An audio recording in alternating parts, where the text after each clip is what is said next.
Tonight's topic is a huge topic that I have spoke about,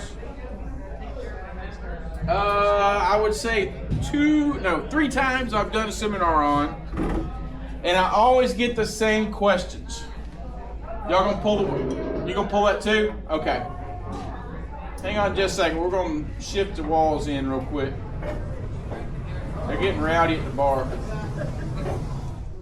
Gotta watch out for them. Go ahead and push it all the way. They're only gonna get louder now. They saw that they're gonna be like, oh, look, they closed. We're gonna get louder. I do know, real quick, just some house rules. If you need to get up and get a drink, feel free to. You're not gonna hurt my feelings. If you need to take a call, please just take it outside, and the restrooms are right outside the door. House rules are done. And for you, you need to be taking notes. Where's your pen? I got a pen for you here. I get you to take notes of everything that happens. There's a test at the end.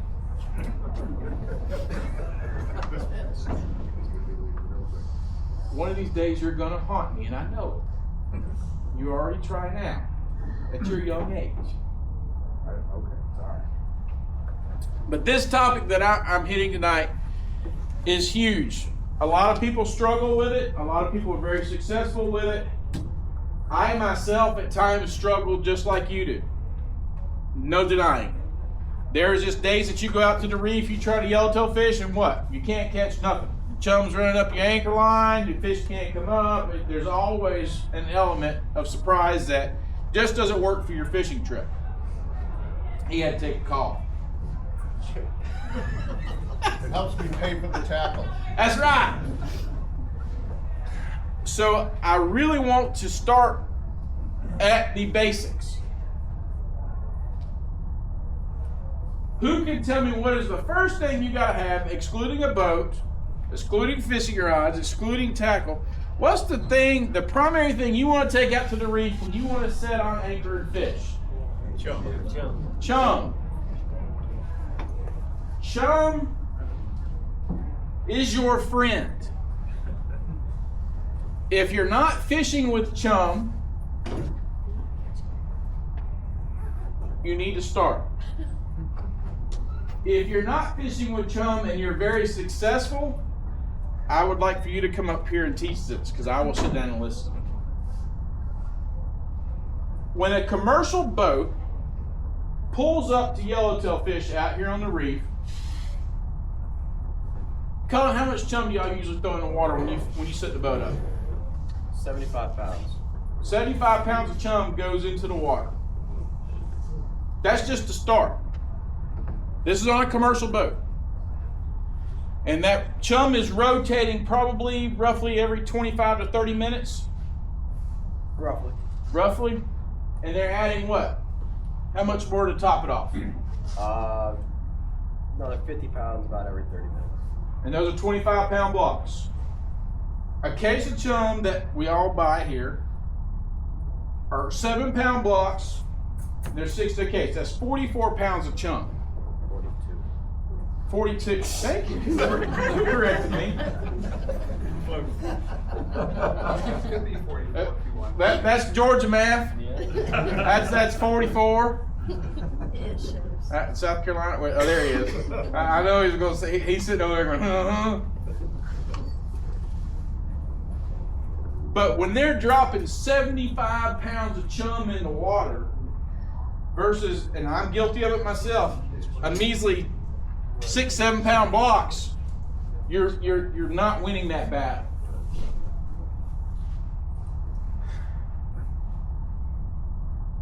Please understand that I'm not trying to tell you need to take 75 pounds of chum out there.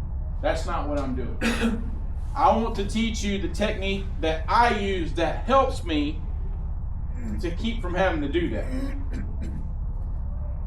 So instead of fishing for a commercial industry side of 3, 4, 5 hours and drop 400, 500, 600 pounds of chum, I just take you 6 blocks of chum. You know, typically when I do a 4-hour charter, I gauge 2 cases of chum on a 4-hour charter. That's 3 hours of fishing. That's a lot of chum, but also in my aspect, I have paying customers these people have paid me to take them fishing. I want to make sure they catch fish. If I go out there with 3 blocks of chum, I'm going to have probably 15, 20 minutes worth of fishing time. And I'm done. That's it. I see a lot of faces going, wait a minute, what is he talking about? The chum is going to be of the essence to help you with what you do. What you do with it, though, is the key. The night before, I know that I'm going fishing. I take a 5-gallon bucket, which I didn't bring one tonight, and I take a 7-pound block of chum. Everybody with me? And I take it out of the box, and I just stick it in that bucket and let it fall out. If you got friends, stick it in their truck. I don't care. You can do it however you want. The next morning, after my first cup of coffee, I go make my slop. And I don't make a lot. I'm just 1 block. Commercial guys make this stuff by the gallons. This is just something small. I will take in that block of chum, and I'm pretty morbid, so I just stick my hands in and I go at it. It's disgusting, it stinks, but that's the reality of it. But I like to break it up and get it nice and soft. Then I start adding my oats. This is nothing fancy. You can buy them in the grocery store, you can buy them at my tackle shop. It's oats. Everybody with me? I know that's what you eat for breakfast every morning, Tim. Just your bowl of oats. I know. Come on, smile now. Roughly to a 7-pound block of chum, I use right at close to 3 pounds of oats. I've got this down to a science, so I'm kind of sharing my recipe with you. I'll start binding up the oats with the chum. I get it mixed in well, and then I go for the fun stuff. If you don't know what menhaden oil is, as you heard the sounds, if you don't know what this stuff is, you need to get to know it. If you do know what it is, yeah, you got that. This stuff is horrible. But the fish love it. It is fish oil. That's exactly what this is. Menhaden is the same ingredient that is in most of your chums. Menhaden is considered up on the east coast of the country bunker. Down here, we just call it menhaden. But this is, yes. If you really got friends you don't like, this right here do the damage. On a bottle this size, I use roughly half the bottle to a 7-pound block. Everybody with me? And I will pour it in that jug. Now I wash my hands and I put a glove on. I'm not denying it. I will mix this up with a glove when I use the oil. So now I've got my oil in. It gets a little soupy. I add a little more. I add just a little more oats, and then I add a little sand. Everybody says, "Where do you get your sand?" Sombrero Beach. Don't do Sombrero Beach. I'll just put that little disclaimer out there. Believe it or not, that is, the beaches here in our islands are man-made beaches. So they're all owned by the government. So now you're taking from the government. When you go, I know people have gotten in trouble for this. Go to Home Depot and buy you a bag of play sand. The sand makes a very good binder with your chum. It thickens it up. And then I will incorporate some salt water to get everything nice and pasty. Everybody here, I said salt water. Don't use fresh water. Anybody know why? Official. No, it's man-made. Close, yeah. That's the chlorine in the water. That's definitely something that could be a point. I like that idea, actually. Welcome back. Thank you. I can buy more tackle now. Great. I was trying to wait for you to get back. I'm sorry about that. When the boss calls, you take the call. That's okay. We've been talking about menhaden oil. Are you aware what menhaden Yes, oil I is? am. Oh yeah, then you know where we're at. Yep. I add the sand to get everything pasty. Now everybody does this a little different now. Now that I've got this bucket of mess mixed up, I can use these hands to throw it. I can use, they make plastic scoopers and throw it. What else have I seen? There was a guy I fished with one time. He had his wife's kitchen utensils. I couldn't believe it. I was like, "Where'd this come from, man? Got out of my kitchen?" And he literally, when I got back to the dock, he was washing it off and taking it back in. I'm like, you don't want to do that. I personally use an ice scoop.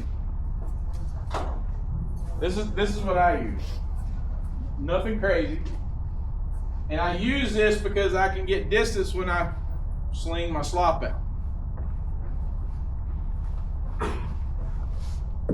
Now, some people like to take their slop, they'll ball it up. They'll drop balls down off the side of the boat. Some people will take it and they'll sling it. Some people will take it, they'll drop it off the side of the boat, and then they'll pack a piece of bait around it and drop a piece of bait down. There's no right or wrong way in all this. The key to doing this is not, you're not taking away from using regular chum. You're adding to creativity to draw an attention to your chum slick so these fish can see what's happening. Who can tell me why we use oats? What do the oats do? Cullen? They're fish scales. Can you say it louder so everybody can hear you? They imitate fish scales. They imitate fish scales falling through the water column. What about sand? Who can tell me what sand does? Clouds the water. Clouds the water. Also, actually, it will have a tendency to sparkle like glitter. What about the oil? It stinks. Protein. When I first started fishing here, I can remember taking one of these bottles, tying a rope around the handle, and sticking a hole in the bottom of this and tying it off the side of the boat, and just letting it drip. What are you laughing at? I can't make this stuff up. No, I do it with IV drip bags. IV drip bags. They actually, there's a company I that's. can't do that during a tournament though. Yeah, no, That's why I was laughing. see the front, but literally just poke a hole in the bottom and let it sit there and just drip. Now, we have a room full of boaters, so we all know what oil sheen looks like on the surface on the water. Guess what this does? It does the same thing. So now you're adding color, you're adding an odor, you're adding an attractant to what you're using for your chum.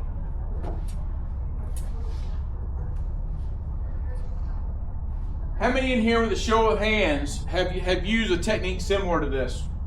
Come on now, show me your hands. Just a couple of you.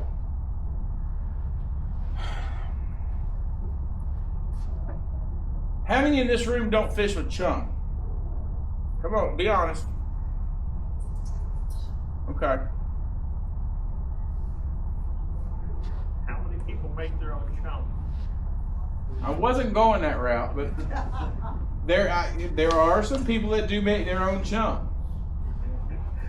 And I envy you. I tried it once. Me too. Brian, you make your own chum.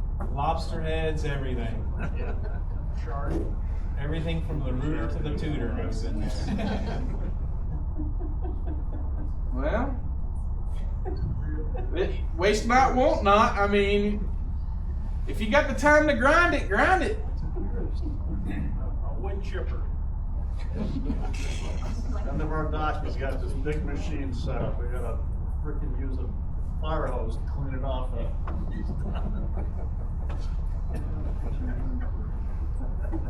I learn something new every time I do these. Did you say wood chipper? Because my brain just had to process that. Giant meat grinder, man, motor driven. That's what we. So I got meat grinder over here, wood chipper over here. What in the world have I brought in here tonight? All right. Well, I will say for my guys that make their own chum, are you incorporating oil? Of course, yes. You're adding oil to it? Are you adding oats or anything? Yep. Okay. Are you freezing it with it in there? Well, so when I used to live on the mainland, I would go to the day-old bread stores, you know, and buy just 25 cents a loaf, sometimes 10 cents a loaf. Bread, I put bread in there as a binder, and on all my old moldy bread and bagels, everything else goes in there as for binder as well. You ain't got that down here. I know, but I'm gonna have to start asking neighbors for their old bread. As you turn and look at him. But it's a great binder, man. I can make some good chum balls with it. Do you use anything in yours? No. What is your main source of your chum? What do you grind or chip up? Earthy legal size fish that we catch. Remora, sharks, barracuda. Everything from the rooter to the tutor. Toadfish, lionfish. We brand everything. Catfish. We gotta go freshwater fishing. All the catfish carcasses, we run those through there. Bass carcasses, everything. Y'all, I can't make this stuff up. I'm just as entertained as y'all are right now. That's awesome. I mean, I guess I shouldn't say that, but that's entertaining. Wood chipper, yeah. Well, I mean, The lobster heads, we use those. We use old, like we had some lasagna left over.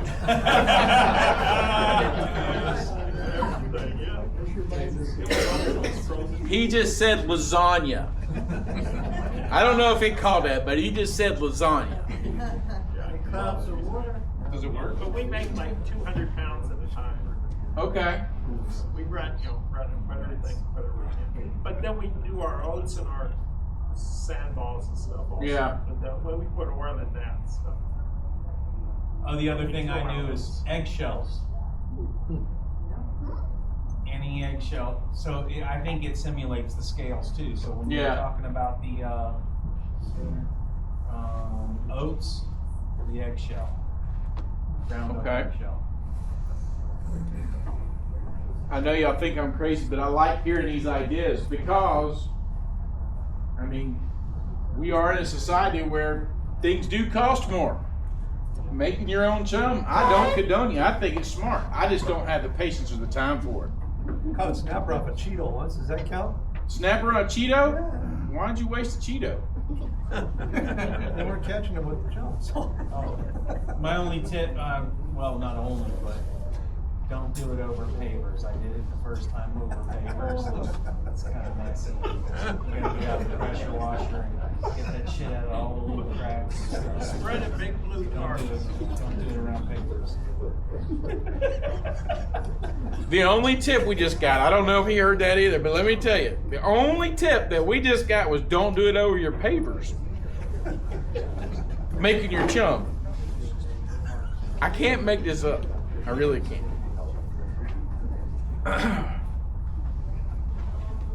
Anybody in here interested in making your own chum? Because I got two guys I can refer you to. Can you make it in your house? The flies are terrible. Hey, matter of fact, in your neighborhood, you know who makes their own? I know, both of them. They both do. No, I got the hook up. Those two guys are hardcore. They'll come to me like, hey Chris, you got any scraps laying around here today? They'll be looking at my bait tank like, hey, that shrimp's dead back there. Hey, you want? I can't make this up. The reusable plastic containers, they have them. They have it down to a science. They chum it right back. They squirt it out of their machine into their little containers, put a lid on it, stick it in the freezer, make their blocks. Oh, I ain't kidding you. And they don't use any ice on that boat. Nope, no ice. It keeps everything cold, everything for food cycle through. They throw fish in the cooler. Guess what's in there? Chum. And there is zero ice. They don't need an ice machine. It's gotta Yes. be partially frozen though. It's gotta be, it can't be like thawed out and it can't be solid frozen. It's gotta be somewhere in the middle when you go to grind it, to feed the grinder and everything. So you don't If it's want solid frozen, it'll push it back out. Ah. So there's an in-between there. You want it super cool, but not frozen, but you don't If want it it's hot too either. mushy, it won't put it out through the dye. It'll come back out. This is intense. That's why you need a wood chipper. Wood chipper, that's right. That's why you need a wood The chipper. wood chipper, it thawed out totally. Yeah. I think I need to start selling grinders. Hell yeah. Be like, what you got here? Be like, oh, well, we're gonna start selling grinders now. Time to start grinding your own chum. These ideas, though, this just gives a better example of just to explain to you. Anything will work. There's a company, and yeah, some of y'all might have seen it. There's a company on the market, and this is legit. I can't make this up, but they make a chum, and it is strictly iguana chum. Oh yeah. It is ground up iguana. I just saw a car that had The it. iguana shooters here locally will let you come get their iguanas. Yes. Now, I don't know how well that would work for fishing. I would personally think a ground up iguana would be great for sharks, but I don't know if it's good for snapper or anything like I just that. had bad hand in the oil and the oats, and it'd be good to go. I don't think so. And maybe that's why all the yellowtail are tasting like iguana now. Eating too much of it. How do you know what iguana tastes like? Chicken. It tastes like chicken. No, it doesn't. No, it does not taste like chicken. Oh, here comes dinner.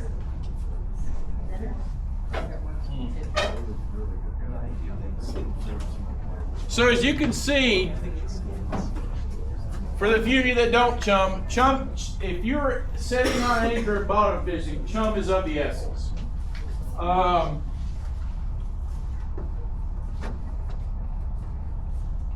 With a show of hands,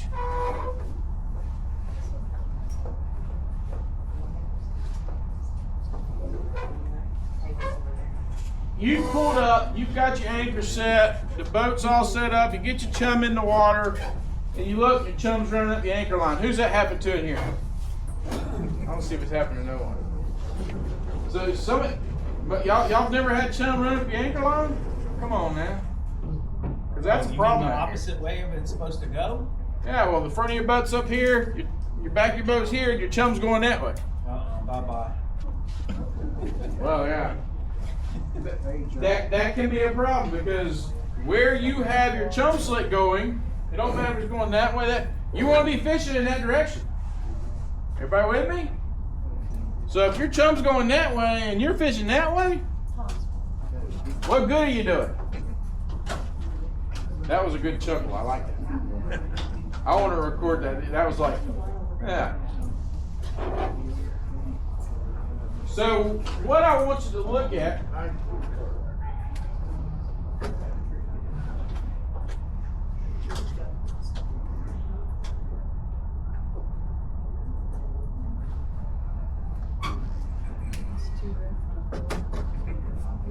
I am not an artist. But everybody knows I just drew water from the ocean. So I'll sign it later. This is the bottom of the ocean. Everybody with me? Okay. And just for the fun of it, there's a coral head.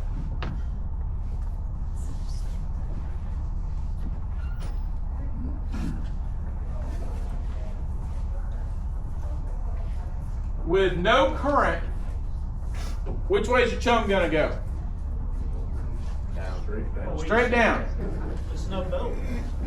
Yeah, I can get out there. Where's the boat at?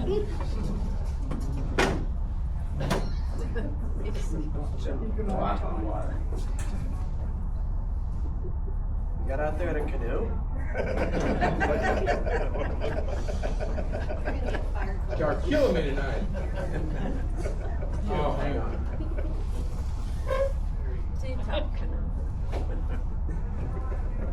So you put horrible. You put your chum in and it's doing this number here. You doing any good?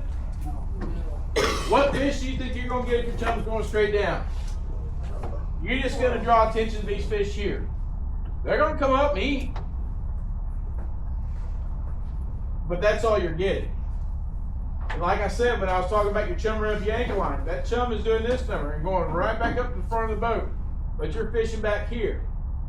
You're doing yourself no good. And that happens caused from your wind and your current.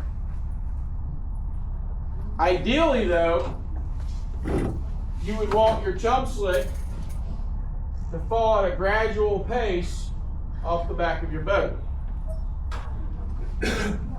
This making sense there? If this doesn't make sense, please stop me. Everybody with me? So we're at a gradual pace. For roughly a half of hour, once you get this anchor set, and you've got your chum in the water, you've been throwing your slop out, then you will start fishing. Everybody hear what I just said? Yeah. For roughly a half an hour. Consistently, you would go through at least a block or two of chum before you even start fishing. Who can tell me why? Come on now. Why are we going to put chum in the water before we start fishing? What was it? Draw the fish in. Draw the fish in. So now you've drawn the fish in and you've got them comfortable.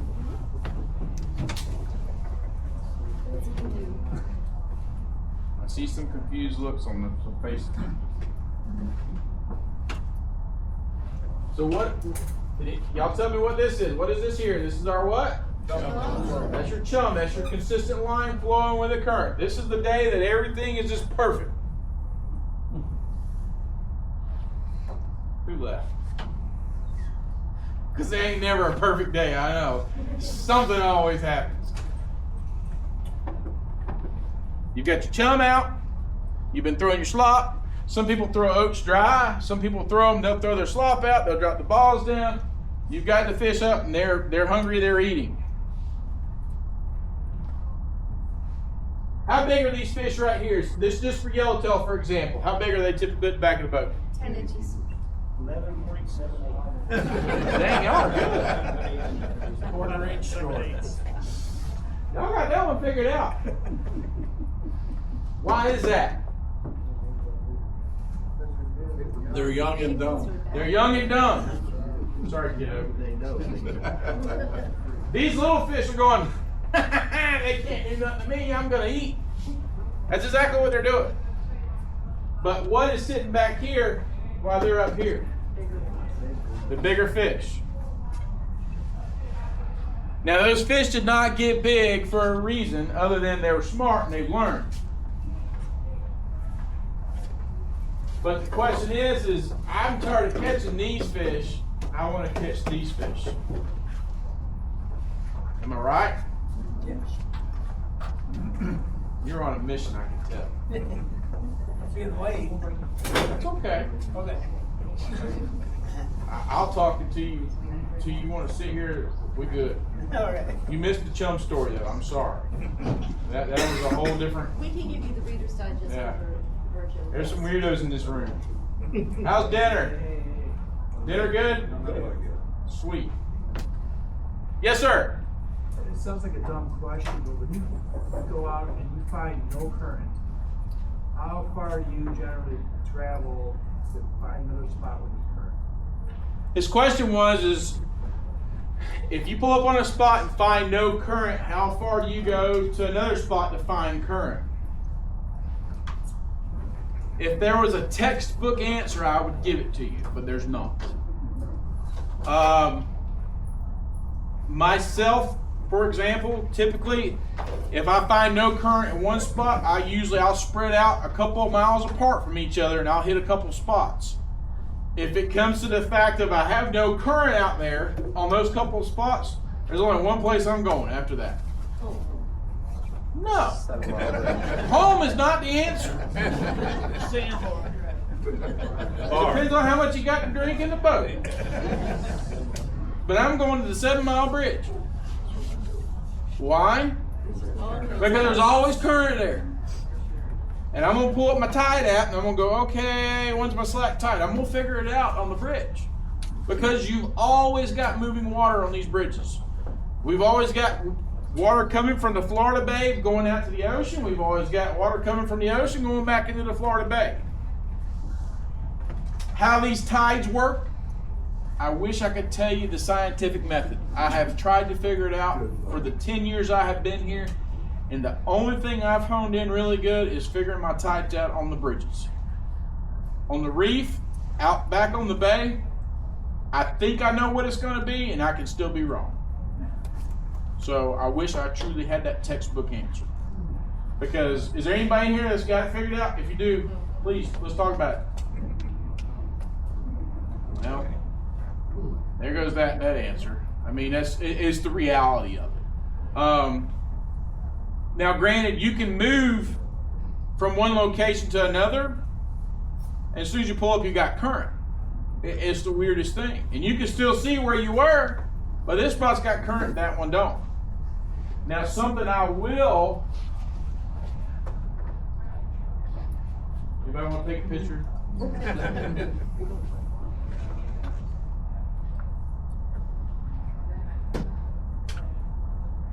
This art's going to be even better. Now, for my folks that traveled up here and down here, I know this doesn't really pertain to where you're from, but this is going to be pretty darn close to the bridges and stuff that you've got as well. But for example, you've got your Florida Bay here. Let's see, how do I work?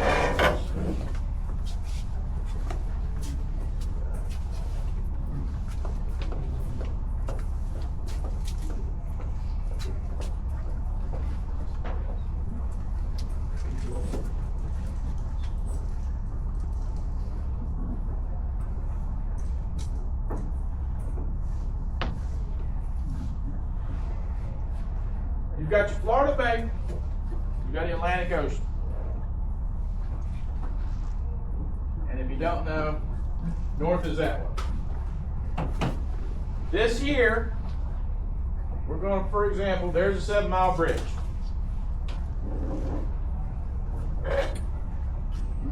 Any questions so far? Where's Fred?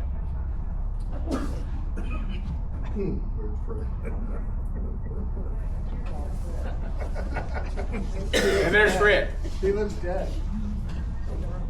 Fred's not dead. One thing I like to show folks, and we'll do this here, this is going to be right about there. There's a lighthouse.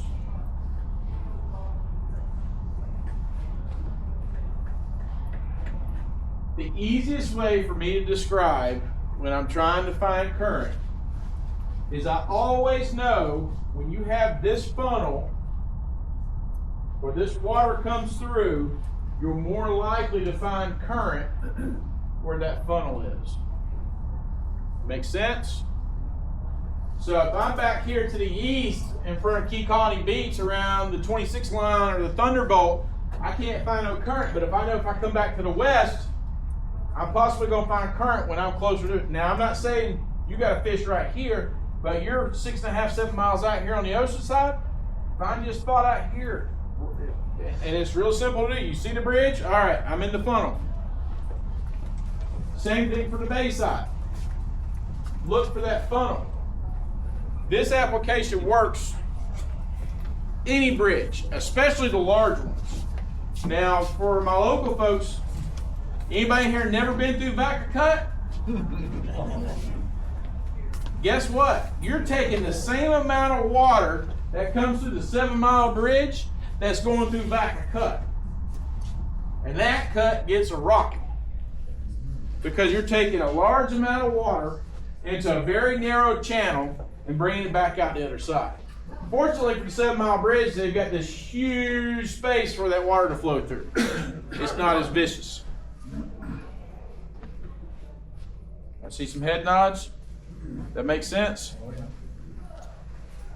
Now, if you do get out here and you're in that area where that funnel is and you have no current, come closer in, because you're always going to find where that water is coming in. Even with Hawks Channel, out here in Hawks Channel, you can get into Hawks Channel and find current, but you can't find it out on the reef. Did I have a hand up? I saw a hand. Questions? I know I'm throwing a lot at you. Everybody got quiet. They're eating now. It smells really good.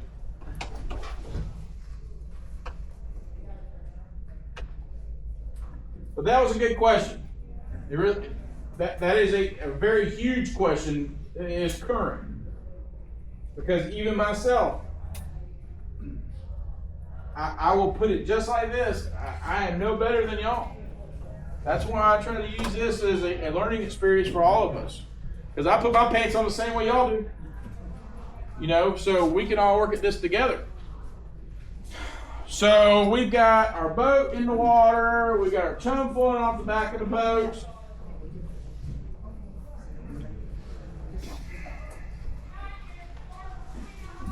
What kind of bait are we going to fish with out there? Squid. Silver sides. Squid, silver sides, Ballyhoo. ballyhoo, Shrimp. shrimp. Hearts. Wait. Somebody said hearts. Here we go. Lasagna. Gizzards, lasagna, Hearts from the chum. hearts from the chum. Everything that was just mentioned is not wrong.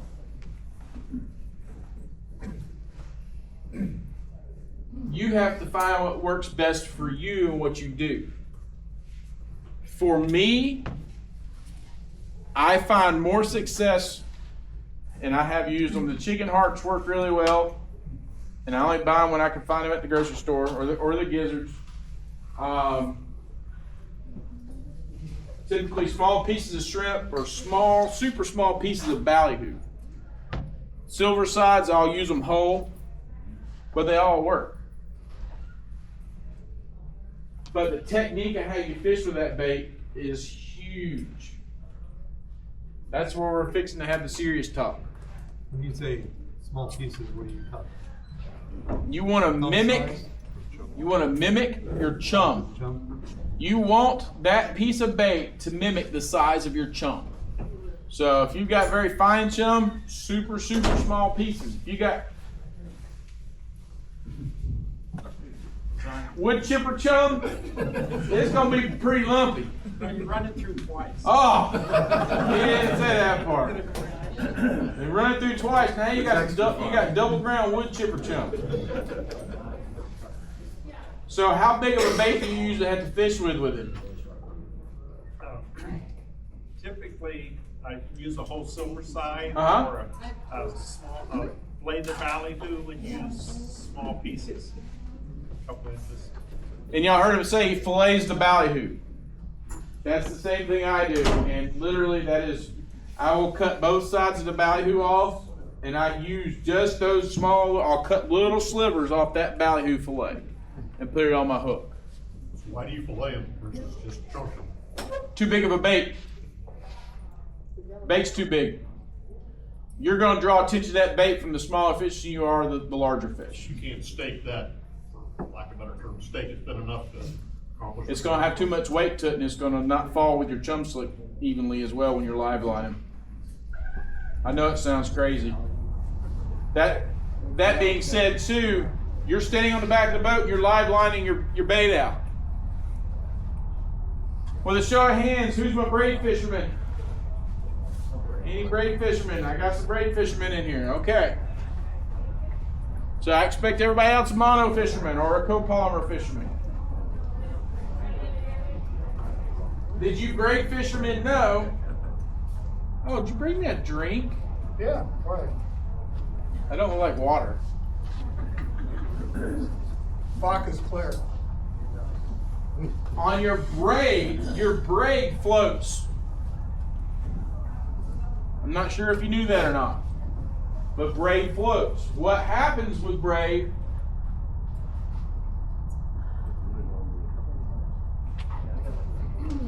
I heard somebody say a really long leader.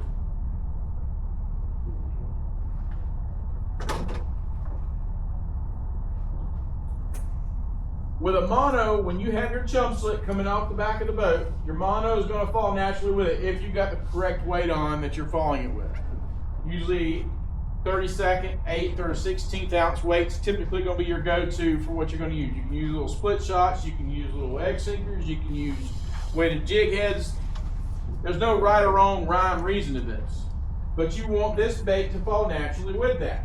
With a braid, when a braid comes out, once you get to the point where your leader stops, it pitches because it floats. So as it's falling and it hits the point of the braid, now you've changed the presentation of your bait. Now, if you're running a 30, 40, 50 foot leader, different story. But if you're only running 8 or 10 foot, you need to change your tactic, for sure. Now, as a salesman, you should buy all the braid in the world. Braid's great. Okay, great. But as a fisherman, I truly feel that with the people that I talk to and the struggles that I see that they go through, a lot of it is their main fishing line has always been a struggle.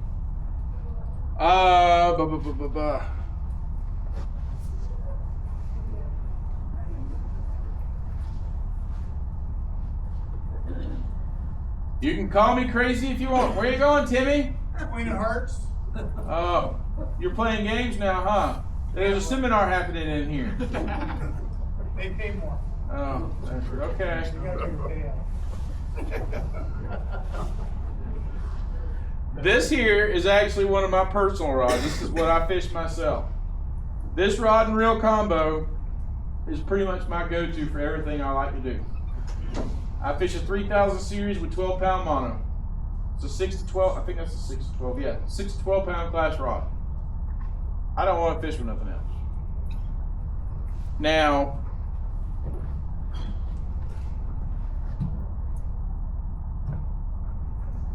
for my charter boat side, I fish a 4000 series, 4500 series reel, and 8 17-pound class rod and reel.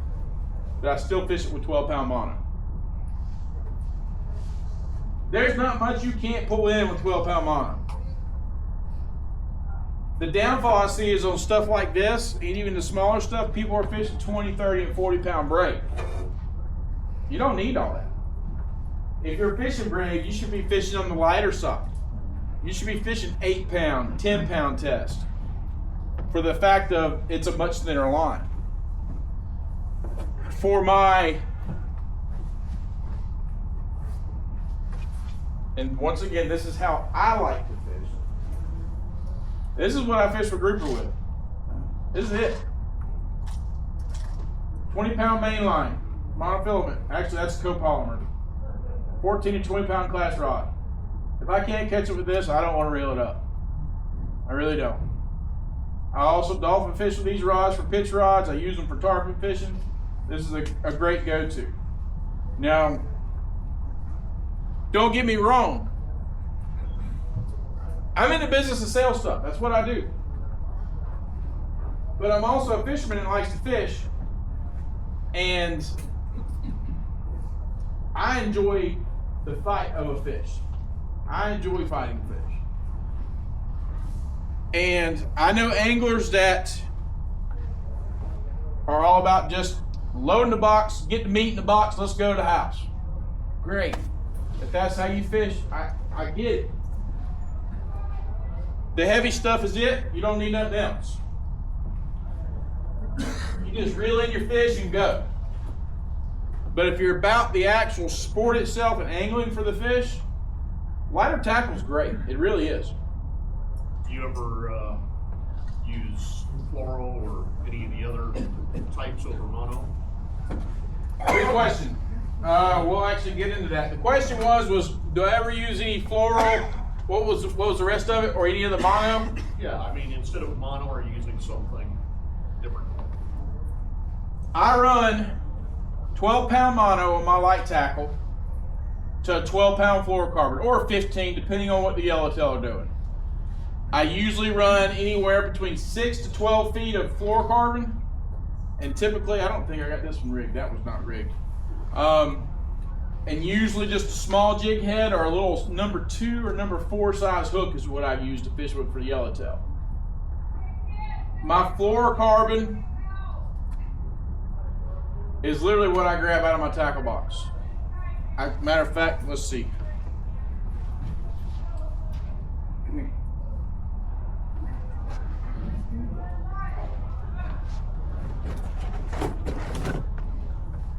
You recognize that tackle box? Yep. All right. I'm gonna open it. I want you to pull my fluorocarbon out of it. This is actually one of my boxes I carry when I fish with the kids. Find the fluorocarbon. I don't even know what I got in there right now. Keep digging. It's in there. Pull the boxes out. Sit on the floor. Oh, man, Tommy. Let's see. There's one. There's a 15 there.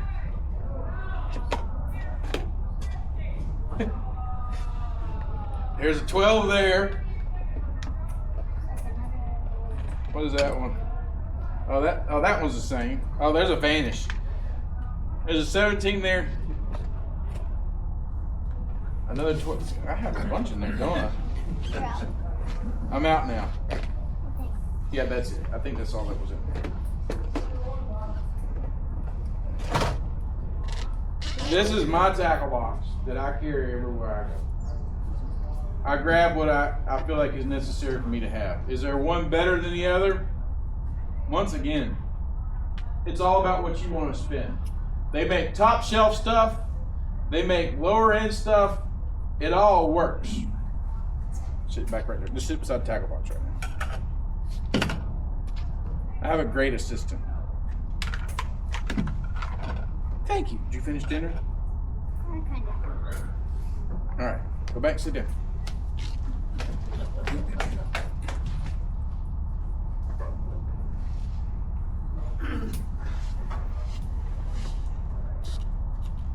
Who can tell me the difference between a monofilament and a fluorocarbon? Anyone? Fish aren't supposed to see the fluorocarbon. Fish aren't supposed to see the fluorocarbon. What'd you say? $5. $5. Which I agree with you on that. I look at prices on everything myself. I get it. Someone else? Come on now. Stretch. Stretch. Abrasion. Abrasion. Diameter size. Diameter size. We're on the money. We're missing something now. Shock. Shock. Okay. Visibility. Visibility. I don't think which one I got.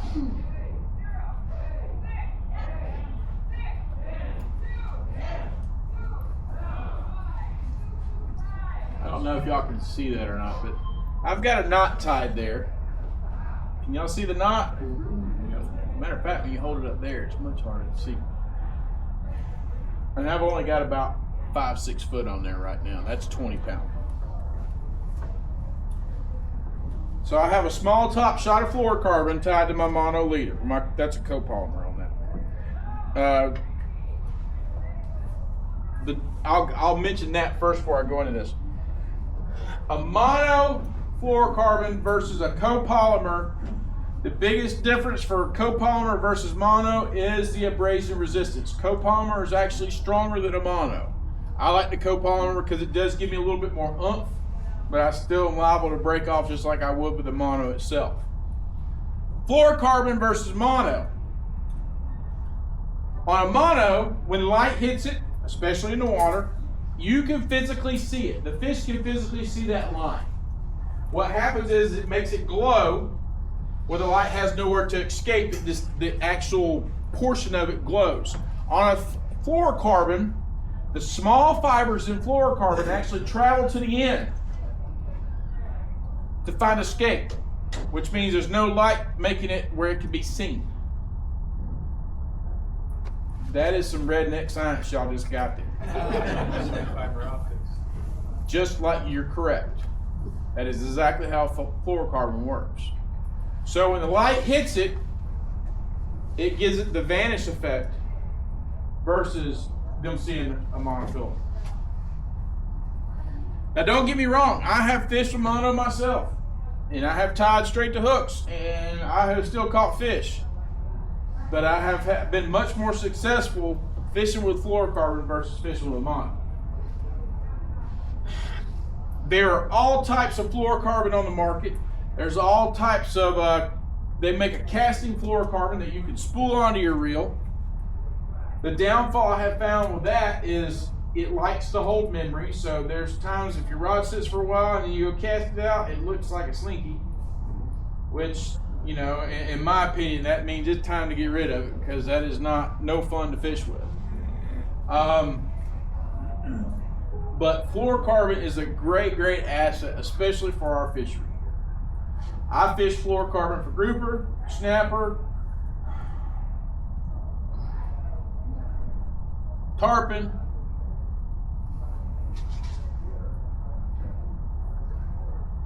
I don't do that with cobia anymore.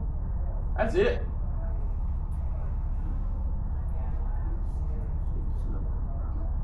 I haven't caught snook yet. Who says snook? Who says snook? I want to go snook fishing with you. I know. Well, believe it or not, I'll give my 2-minute interruption on that. The snook fishery here is actually taking off. It is unbelievable the reports I'm getting on snook. I have never seen it like this down here, but it is now picking up. And I keep saying I'm going to do it, but typically the snook fishery in town is popular when the sun goes down, and I like my recliner too much. I'm at that part of my life where I enjoy being in my chair. But we do have a snook fishery now. So in snook, if you were snook fishing, I would say 20 pounds fluorocarbon will be sufficient for that. Is that correct? I'd like to go lighter. Lighter on them?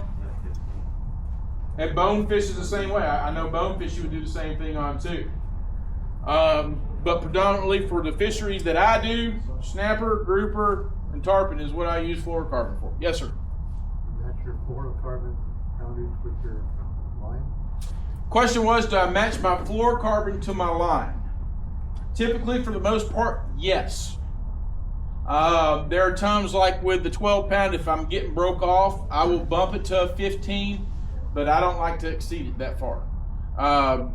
Typically 15 is my go-to. Sometimes I have to drop the 10 for the yellowtail, which you got to be real light on your drag with the 10 pound, but there are times that I will drop that 10 pound with the 12 pound main line.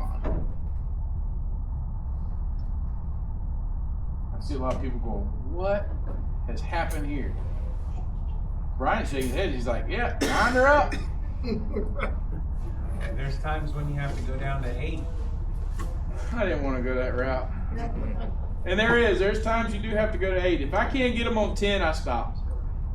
Because it can get very challenging. If you haven't fished with 10 pound or 8 pound fluorocarbon, guess what? It is challenging. Especially on trout. Oh. It's a struggle for sure.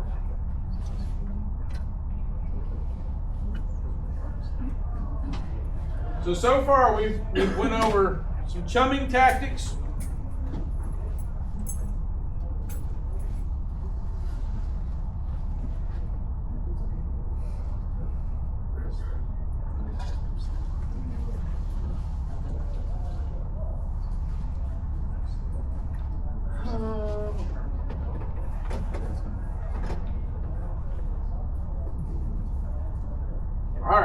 back on the ocean.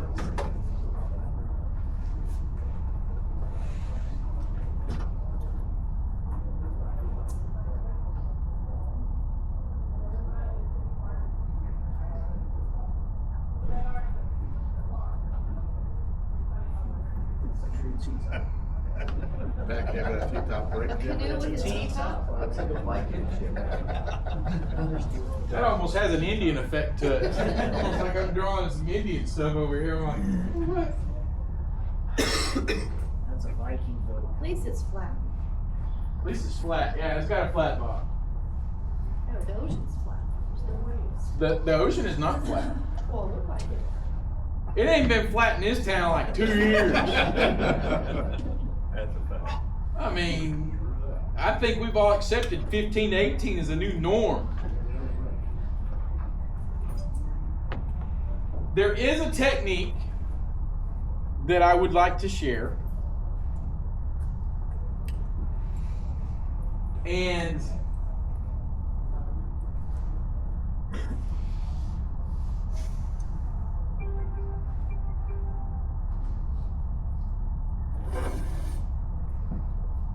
some of you are going to look at me and go, what? And some of you are going to look at me like going, I already do that. And there's going to be a handful of you that's going, we're going to try that next time we go.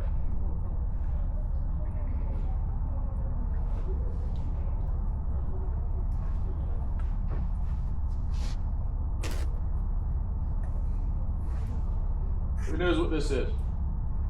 Chum cage. Chum cage. Put chum in it. Put chum in it.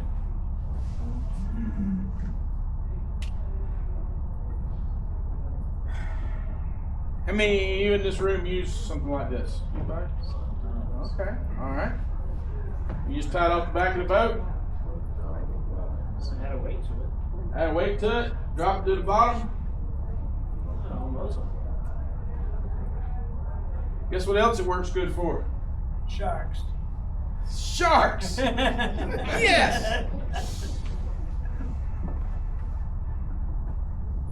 Can I ask a quick question? Yes, sir. I'm new to chumming. Okay. Why would I use that over a bag? Or what's the, just the real 30,000 Well, foot? if you're tying this just on the back of your boat, believe it or not, it will hang off the back of your boat. Don't let it hang on the side of the boat because it's going to eat your gel coat up. Yeah. If you've got a bag case of remoras or chubs that are known for eating the bags, they can't eat through this. Okay. If a shark comes up and tries to grab a bag, guess what? They're not going to eat through this. I do fish bags. I'm guilty myself. I like the bags better because they're much easier to handle. But these are great to reduce the fact of having to wear and tear on a chum bag, which would be just a regular standard chum bag or a chum ring that's got the net on it. This works well because it's much, much more durable. But, everybody ready for the drum roll? Brian, I can't remember if y'all sat through this or not. When I've done this before.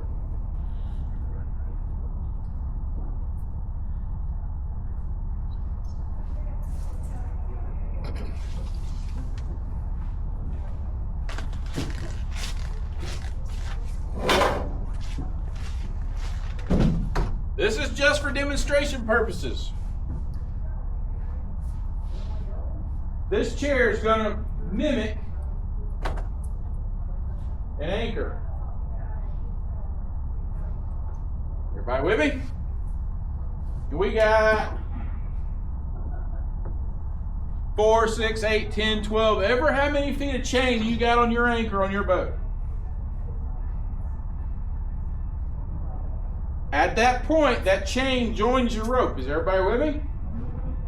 You got a shackle or everybody's got, perfect. Add this to it. Then drop your anchor. Now you don't have to add a lead. I take mine. I'll take either 2 or 3 zip ties and I just zip tie it to the side. I have lost a couple zip ties, so I will tie a small piece of mono around it just to hold it in case it does break. but it'll hang on right there at that chain. Now, I need my eraser.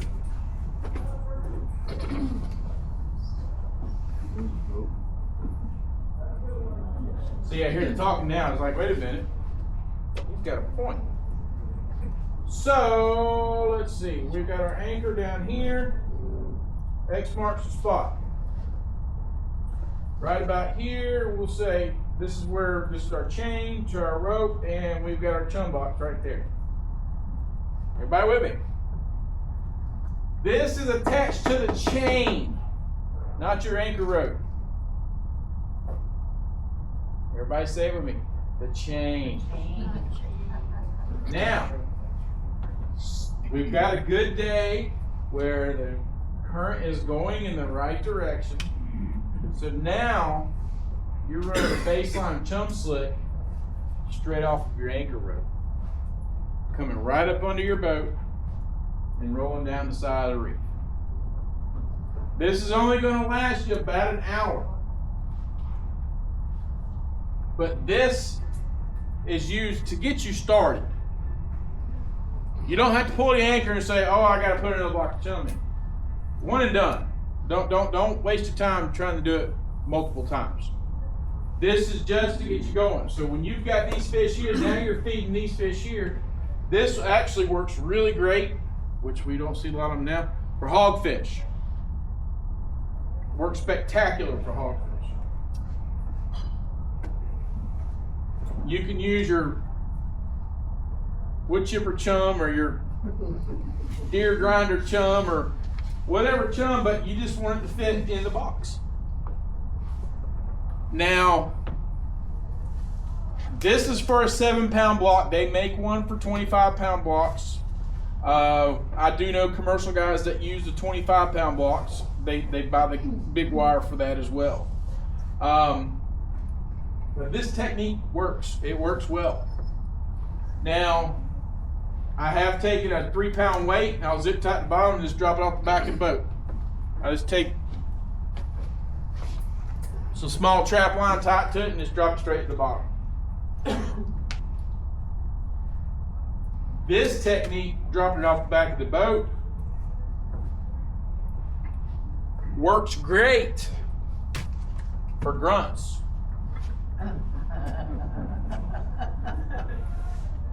Some laugh, but hang on. There's one fish in the ocean that really like grunts. Grouper. So now you've got your grunt slick going pretty quick. You catch a bunch of grunts, put them in a live on, now you've got your baits to catch a grouper with. And you ain't had to pull them up in a chum slick with yellowtail. And if you don't catch a grouper, you still eat the grunts. Just saying. If you ain't eating them, you're missing out. Throw them in the wood chipper. Throw them in the wood chipper! Because he's going to throw everything in there. Captain, keep them all. Captain, keep them all. That's until the game warden pulls up.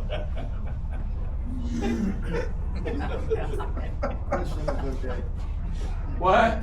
Chris said it was okay. Chris said it was okay. They were like, Chris who? You know that crazy guy at the tackle box? He said it was all right. All right, everybody kind of catch on with that? You see what I'm saying? This technique, it has worked really well for me, especially on days where you struggle getting the fish up. You can get out there and put chum out, and then you don't get the fish up. Everybody seen that? Yeah. You're like, I'm putting all that chum in the water, I ain't seen the first thing. It happens. But there could be other reasons that is happening as well. Things with big teeth, barracudas, sharks. You could have too many fishing lines in the water. We haven't even gotten there yet. We've talked about the braid. Those fish. Everybody has seen the school of yellowtail, correct? If there's somebody in the room that hasn't, please tell me. I want to make sure, because I want to get this visual aid where we all got it. Here's the yellowtail on the back of the boat. I'm the yellowtail. And all of a sudden, what do? They're gone. Where all the fish go? First question you got to ask yourself is, why did they do that? Where did the fish go? As I got in the back room. All right. Well, then you need to call wood chipper guy. The wood chipper guy is going to catch that shark. But what if it wasn't a shark? Did you see a shark? Say you didn't see a shark. What was it? The dude in the bright orange shirt walking around the boat. Anything. What? Say that a little louder. I said the dude in the bright orange shirt, the fluorescent orange shirt, walking around the boat. Did y'all hear that? Seriously. Not only can you see those fish, they can see you. They are smart fish. This fishery for yellowtail fishing is hard. They're smart. When I have established a good chum slick, I have spent roughly 30 to 45 minutes chumming these fish. I have been dropping slop. I have been feeding these fish. I have done nothing but sit and watch, which is very challenging, especially in the commercial industry when you have people that are paying you to fish. They're like, we just gotta wait, we just gotta wait, we just gotta wait. Once those fish are comfortable, I start with one angler, one fishing line. One. That's Georgia Mac. Feed that bait out, fish on, start reeling it in. Next angler, put your bait out while they're still fighting the fish. They catch a fish, next angler, put your bait out. They're bringing in the fish. Start rotating. One line at a time. Once you get them comfortable with one line, put in two. If those fish go, you better go back to one quick and hope they come back. Because they are that smart. Why they are, I don't know. They're just fish, but they're that smart. One line is a huge key, and it's even myself, it's a huge struggle for me because what I want to do when I want to go fish. I don't want to sit there and feed the fish for an hour, but to be successful with this fishery, that's what you've got to do. Because if you just start throwing lines in, you're going to catch everything but what you want to catch, including the grunts. But then if you put the grunt on the bottom, you're liable to catch group. And the bigger the grunt, the bigger the group. Anybody use yellowtail for grouper? Legal yellowtail? Yes. She is correct. Willie Guerrero, pull up and say, what you got in that live well? You got some of them What little you got? fish? Are they legal little fish? When you fish, when you use a fish for a bait, as a live bait, if it's a regulated species, it has to be of that regulation. I thought that if it was of any kind of snapper species, you're not allowed at all. You can fish with it. Did they change that? You can fish with it. It has to be a 12-inch yellowtail. Yeah. Lanes. There's only got to be 8, though. It's just got to be 8 inches. You know? Grouper, love snapper. But guess what else that likes snapper? Barracudas, sharks, yeah. So you've got that attention span that can happen as well. But don't use an undersized, don't go catch a 8-inch yellowtail, drop it on the bottom. FWC will find you in violation. Or the sheriff. Yes, sir. How are you hooking that grunt or legal size yellowtail?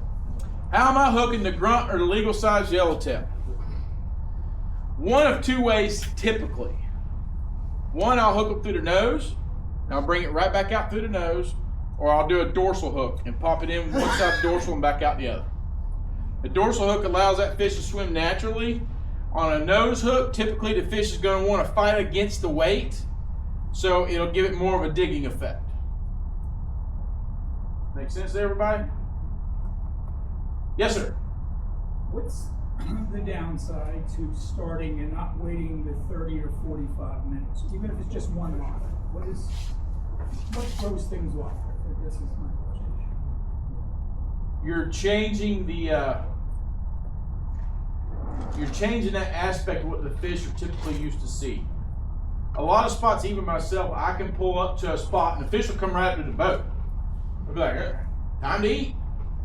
Well, you got to think, those fish are, and you've probably been to the same spots as well. Those fish are, when they hear a boat, they're like, it's time to eat. Let's go eat. Typically on a commercial boat, when they're commercially catching yellowtail, there's one line. Back and forth. Y'all have one on each end of the boat? On each corner? Left and right. Yeah. On a commercial boat, they'll have them stand on the corners of the boat. And these guys, I can't make this stuff up. They're cane pole fishing. It's literally just slap it in the box. Slap it in the box. Just as fast and just one at a time. Changing that dynamic, those fish see that. And they are super smart. And they'll be like, no. I've watched fish that 2 baits in the water, and I've watched fish do this and go right back around it because of that dynamic change. Which, why? I don't know. They're just like, no, this ain't right. You know, kind of like the same situation with the braid. You know, naturally that chum falls, but when it gives just that little alternate pitch with the braid, it changes that. And the only reason I know that is because I have physically been in the water and I have watched this snorkeling. I have seen it happen. And if you got a friend that likes to fish a braid and you fish a mono, you know, challenge them. You'll find that you can have a lot more success with the mono versus a braid. Now, like I said, as a salesman, buy all the braid you want. But it's that dynamic is huge for those fish, especially. Is there a question over here? Questions so far?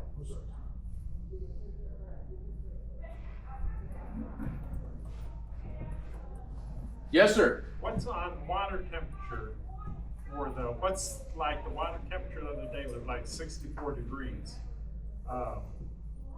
What temperature is like the lower end of what they like? Question was water temperature and what is the water temperature they like.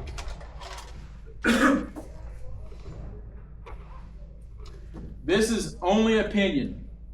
This is not any facts. I'm not a scientist. I personally feel, especially this time of year, water temperature I don't feel like is the big key. It's going to be barometric pressure. Barometric pressure in our moon phases is, I feel, more of a key than the temperature of the water itself. I have personally, I think we've got a cold front coming midweek. That cold front's going to push through, it's going to push that pressure, and that's going to push the fish deeper. You know, when we have a high pressure pulls the fish to the surface. Have I ever seen a difference in water temperature personally? I can't say that I have. I truly feel that the barometric pressure is what really plays a role this time of year for these fish, in my opinion. Anybody else got a different opinion or idea? Come on now. I like when everybody talks. High pressure. High pressure will pull your fish up. A low pressure will push your fish deep. So like, if I was going to go tomorrow, well, now it's the high pressure now, right? So Correct. We have a low pressure coming in midweek, I think it was. How deep is deep when there's like the north wind, low pressure?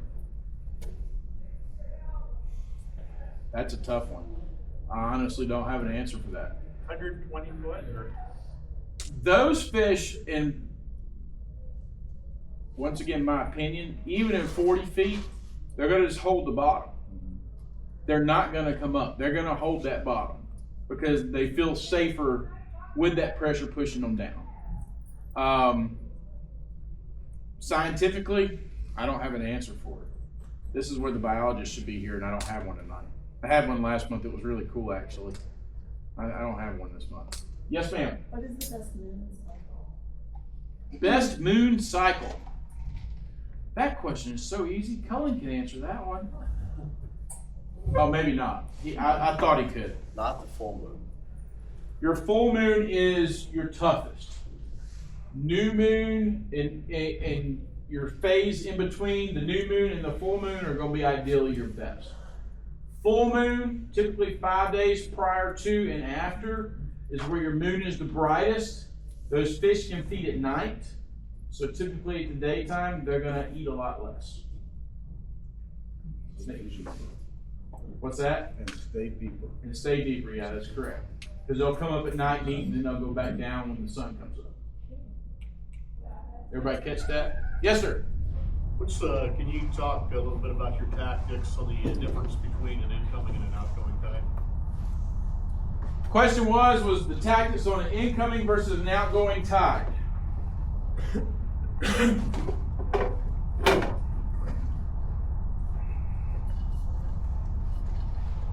There's like 1,000 variables that just ran through my head. The top 100. Top 100. We won't be here all night if that's the case.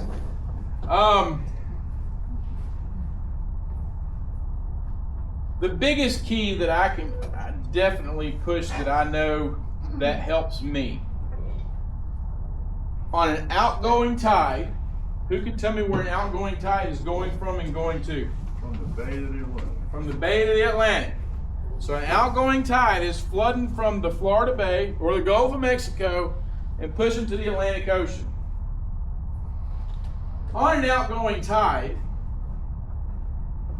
all the shrimp and the crabs and the bait fish and all that good stuff to eat out here in the Florida Bay is flushed out into the Atlantic Ocean. So guess what the fish want to do? They want to eat. Here we have 4 tide changes a day. Sometimes we get lucky and midsummer we can have a 5th. But roughly every 6 hours our tide's going to flip. So you got 6 hours of outgoing, then it's going to be an incoming. Where's it coming from and going to? The ocean. It's coming from the ocean, going back into the Florida Bay. So it takes that and it pushes it back into the Florida Bay. The one thing it doesn't push back into the Florida Bay is those shrimp and those crabs and those bait fish that got eaten. Now there's some that'll make it back, but not as many as that came out. So, preferably, the outgoing tide is what I prefer to fish.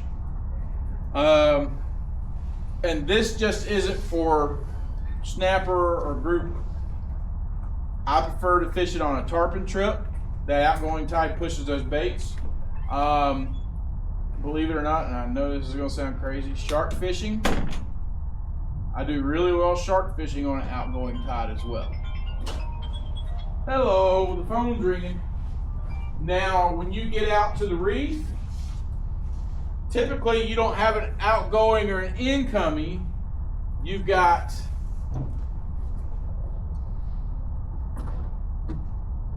an east and west. So you've got a current going this direction. Is that an outgoing or an incoming? Yes. That would be an outgoing. An easterly current is going to be an outgoing. Your switch back to the west is going to be where it's coming back to the incoming. Now that being said,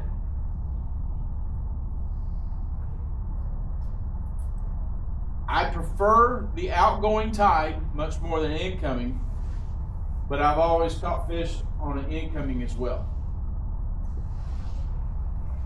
The most important key, and we've talked about that to start with, your biggest key in all of it is you want flow. You got to have moving water. Moving water is the key. Who can tell me why moving water is the key?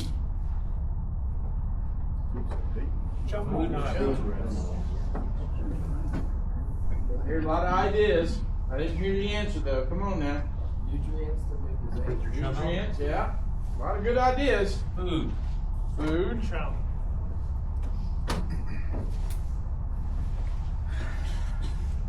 Guess what fish do that nobody said? Who just said that? swim into the current. They swim into the current. Fish are always going to swim into the current. So if you got a current this direction, the fish are going to swim this direction. They're not going to swim with the current. Now don't get that confused with something like the Gulf Stream. Typically the fish are going to run the Gulf Stream up the east coast of the country. But with current, they're going to swim into the current. Same concept for catching bait. I'm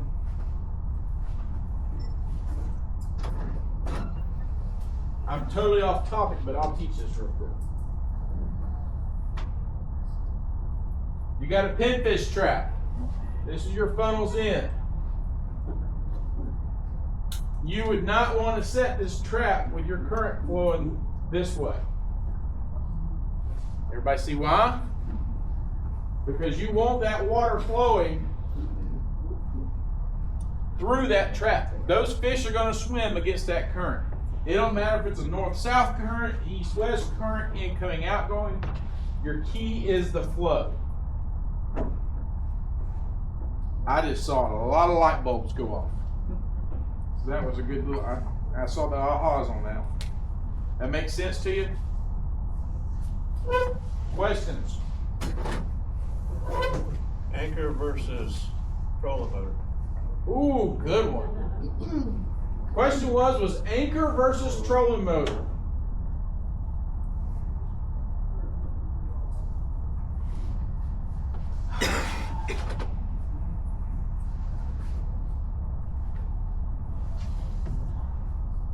My answer to anchor versus trolling motor,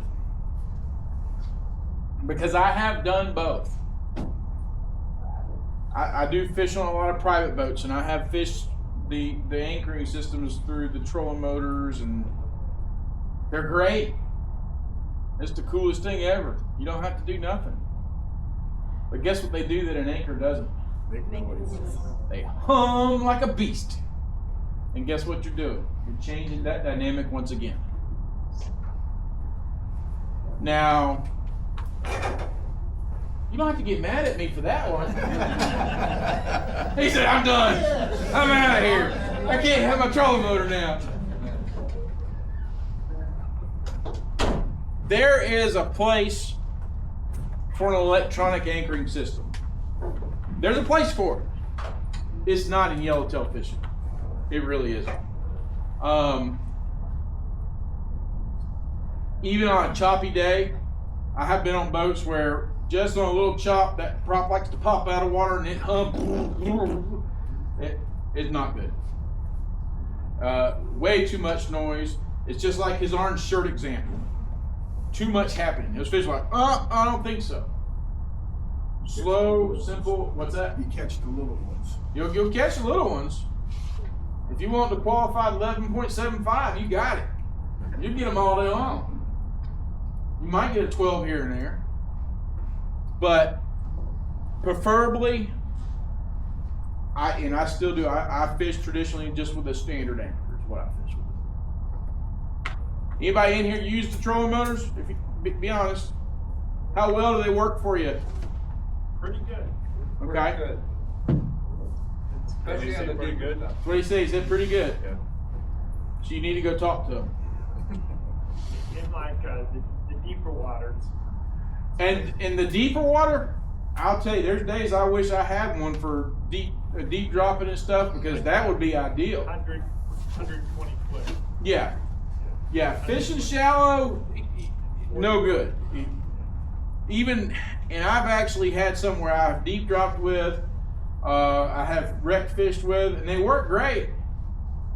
But once again, even the spot locks work good. They've got the anchor systems down you can use with your main motors on the boat, and they sit there, who's got that on their boat? Somebody does. I know there's somebody, yeah. That guy. He's like, oh yeah. Oh, wait until it breaks. Takes a whole steering out. Yeah, you'll just tell him that later. But it's really cool. It sits there and the motors do this number, and you just, it holds you in place. It's great. And like she said, until it breaks. Because it broke in her boat. Yeah, and then there was a whole new steering in that little incident. But the least amount of noise you got. Do y'all feel like you catch decent fish with them? You do? Yeah, I mean, we catch, I would say the bigger fish, the muttons and the groupers, Deeper water? deeper water. Yeah, okay. The trolling motor works great. Oh yeah, and it's a great tool to have. I mean, I don't want to throw an anchor in 100 foot of water. I do. I hate it, but you know, most of the time I'm the guy sitting there doing this on a 22-pound anchor. I'm like, no, one of these days I've had enough. That's why you get a windlass. Windlass. They don't always work that great. Guess what happens with them though? It's another moving part. I'll take my chances on that. At this stage of my life. I haven't gotten there yet, but I know I'm getting close. Was there another question over here? I've got one. Yes, sir. Sonar on or sonar off when you're parked? The question was sonar on or sonar off?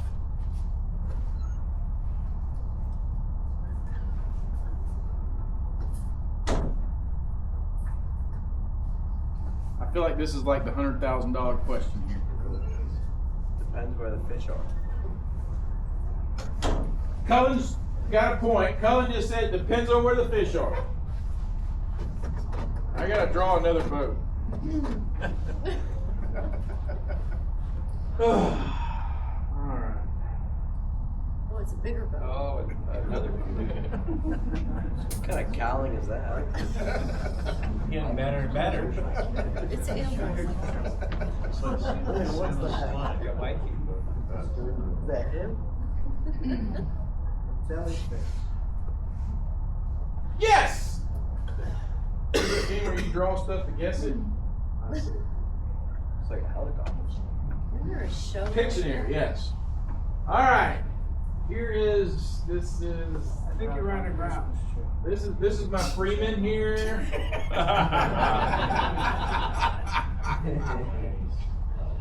Yeah, no, it's just free. Here's my transducer, and my sonar's on the bottom.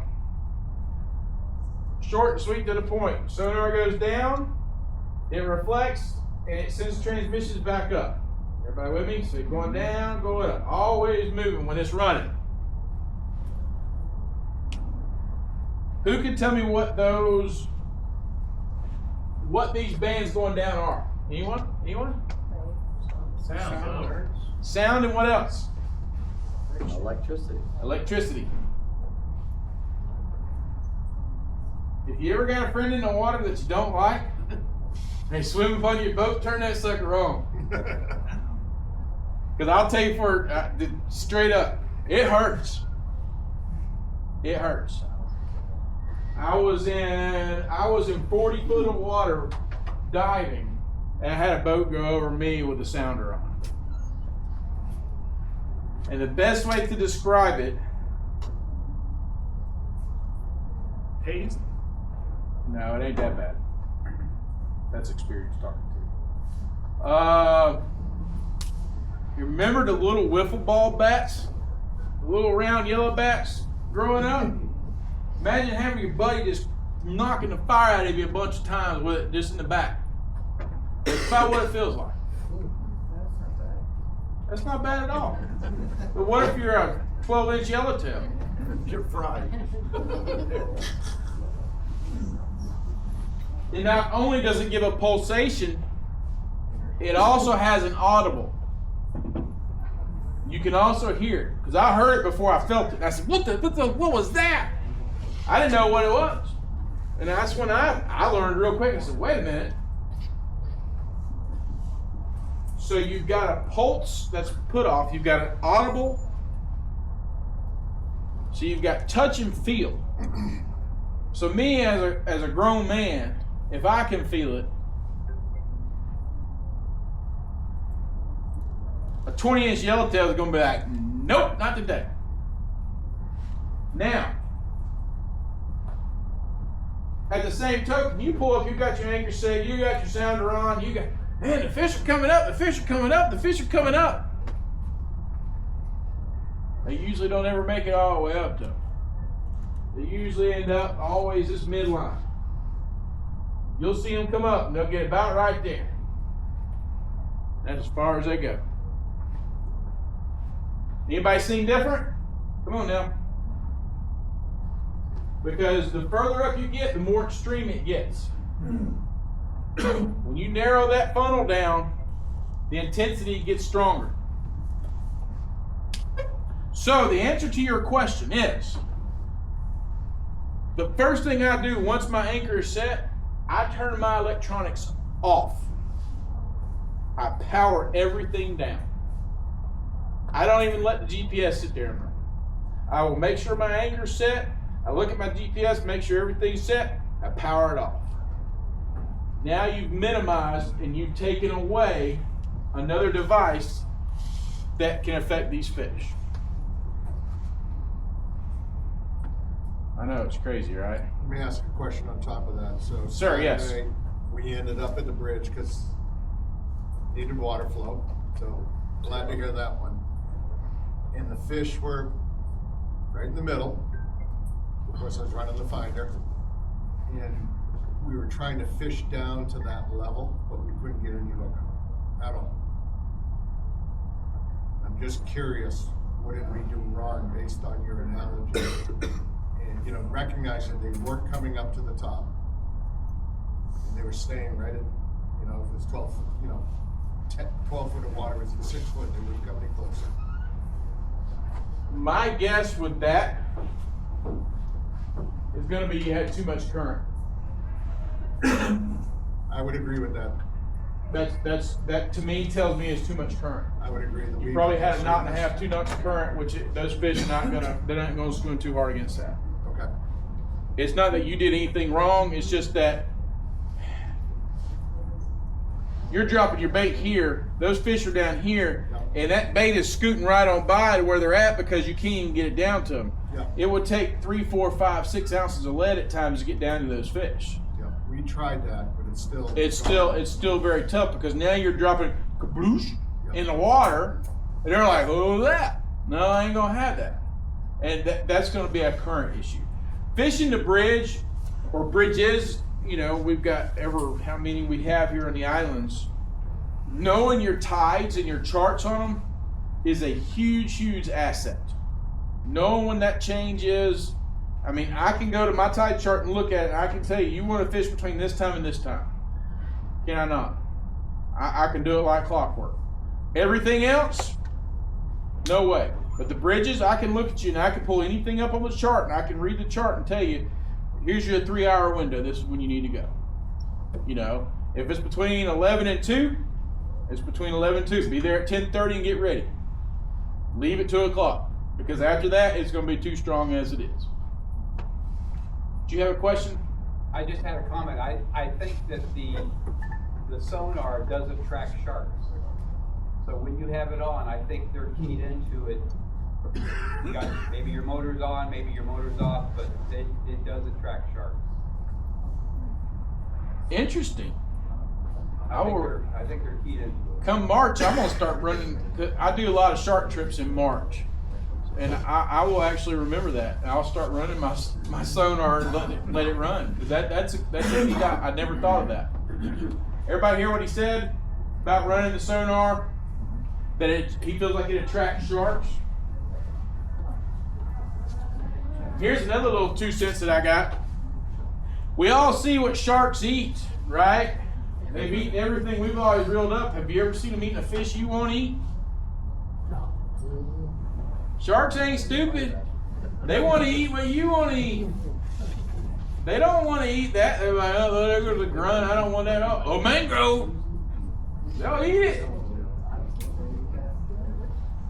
Questions? Yes, sir. You talked about yellowtail. Could you give us some insight on mutton snapper? When do they move into the shallow waters, around the patch reefs, Rock Channel? Or what to look for when's the time to come into shallower water other than just wreck fishing? Mutton snapper is an entire seminar by itself. In a nutshell, this time of year, those fish do move in shallow. I do know because I've talked to several folks. I haven't been out myself, but I've had several folks that have been out fishing in the past week or two that have actually had the muttons coming up in the chum slicks, which is normal for this time of year. They'll be up on the surface eating the chum, and you're catching them right there in the slick. Now that being said, you can see those fish put a bait in their face, and they'll be like, nope, don't want it. It's because they're mutton snapper and they have a brain and they're pretty darn smart. The wintertime, those fish will move into 20 and 30 foot of water. You can go right here to 7 Mile Bridge right now and you can catch as many as you want it, 15.5 inches. All day long. Day and night. I agree. You can catch those suckers. I mean, fast. You got another one. Oh, another mutton. Got another. It's gonna be muttons. If it ain't muttons, it's gonna be yellow jacks. Yeah, I do too. I like me some yellow jack. If you folks don't eat yellow jack, y'all missing out. You keep them, bring them to me. I'll dispose of it for you.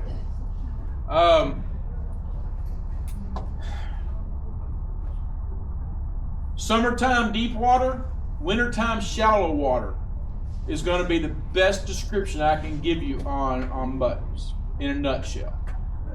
Tactics are two totally different tactics. Summertime, you're running super long leaders. Wintertime, you can get away with 6 to 8 foot a leader for them. Baits pretty much are ballpark figure the same. The bigger the bait, the better quality you're going to have on a mutton. They like big shrimp, pinfish, big pilchards. If you got thread fins, this time of year we start seeing the goggle eyes popping out on the reef, the sardines. A good hearty bait, they're guaranteed they'll eat it, for sure. That answer your question somewhat? It helps, yeah, sure. Now, if you want to talk tackle, I mean tackle 3 to 5 odd on your circle hooks. Leader 30 to 40. Don't go no heavier. I try to stay around 20 myself, especially in the wintertime. In the summertime, I do bump up to 30 pound for them, but in the wintertime, I fish 20. Because they'll come up into a slick, and I try to keep it as light as I can for them. Anybody else got any different? Come on now. Y'all a tough crowd tonight. Do you have any other questions? Come on now. You gotta know when Well, do you drift for them? Do you guys drift for them over the patch reefs? Wintertime, no. Typically, you're gonna set up a chum slip just like you would for anything else. That's where you're gonna see them is in this technique. In the summertime, that dynamic changes again. You're drift fishing for them, running the longer leaders, wreck fishing in the deeper water for them. Do you have a Brian? Yeah, I want to know how you catch flying fish. Shotgun. His question was how do you catch flying fish? Like you do belly hoops. I jump over here on my Freeman and I drive out there in the middle of the ocean, and if they fly out of the water into my boat, I catch them. It's the only way I've ever caught one. How do these bait guys get them? Nets, big. They'll usually run 2 boats, and they'll drop a net around them. No kidding. Okay.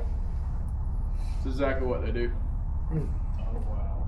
All I'm right. saying you can catch them like you do your valley hoop. Just grab me, you see a bunch of them, stop, and they're out your chum bag, and then like your valley hoop fishing.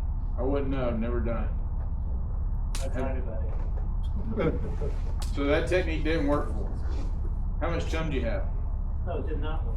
Oh. No, that's it. Oh, I thought you were saying that they would be in the schools with the valley hoop. No. You just catch them like you would a valley hoop. Oh, okay. You know, a little single hook Mm-hmm. cord. Yeah, the only way I've It's ever on caught them. YouTube. Must be true. They fly in my boat.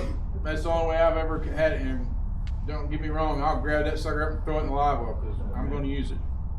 Yeah. But yeah, they use nets. They usually run 2 boats. They'll round them up, and Too much work. I agree. Questions? A lot of good questions. Yes, sir. If you were gonna pick one depth to fish for yellowtail, what depth would you pick? The question was, if I was going to pick a depth to fish for yellowtail, what depth would that be?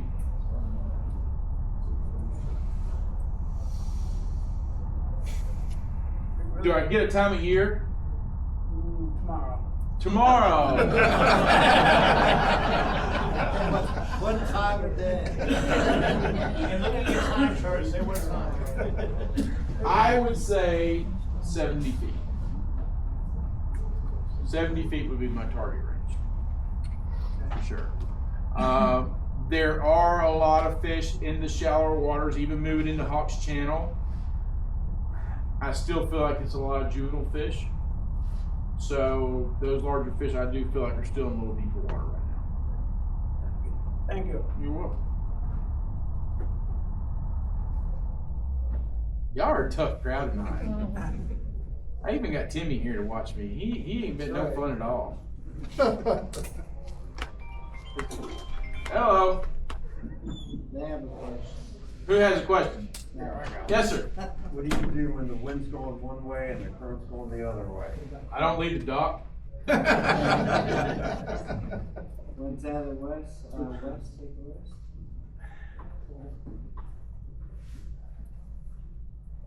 The question was, what do you do when you've got wind going one way and your current going the other?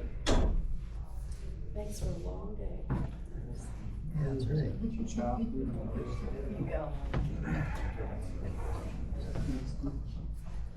Oh, how do I work through this? That's right. Good. This is our current line. Our current's going this direction. And our wind is blowing this direction. Typically, as we all know, your wind is going to overpower your current. So what's going to happen is the bow of your boat.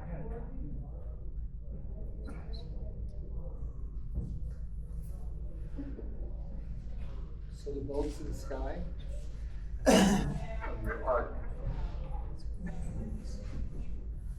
That's my quad 400s.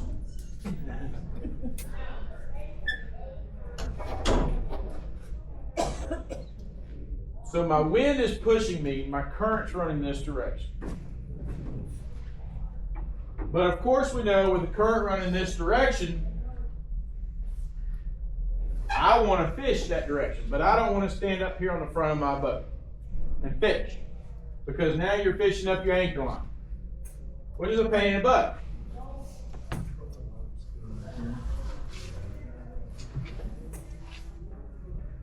Now the trolling motor guys, they're eating it up. They're like, they got it. That is no hard work for them.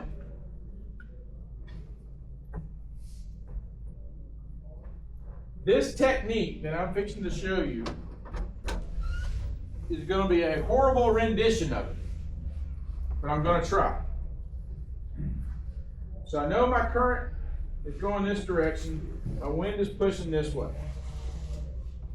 I want my boat to spin around, and I want to be able to utilize it. So now let's see if I can remember how to do that. That's a horrible. So we've got our anchor here. I will first relocate my anchor rope to my midship.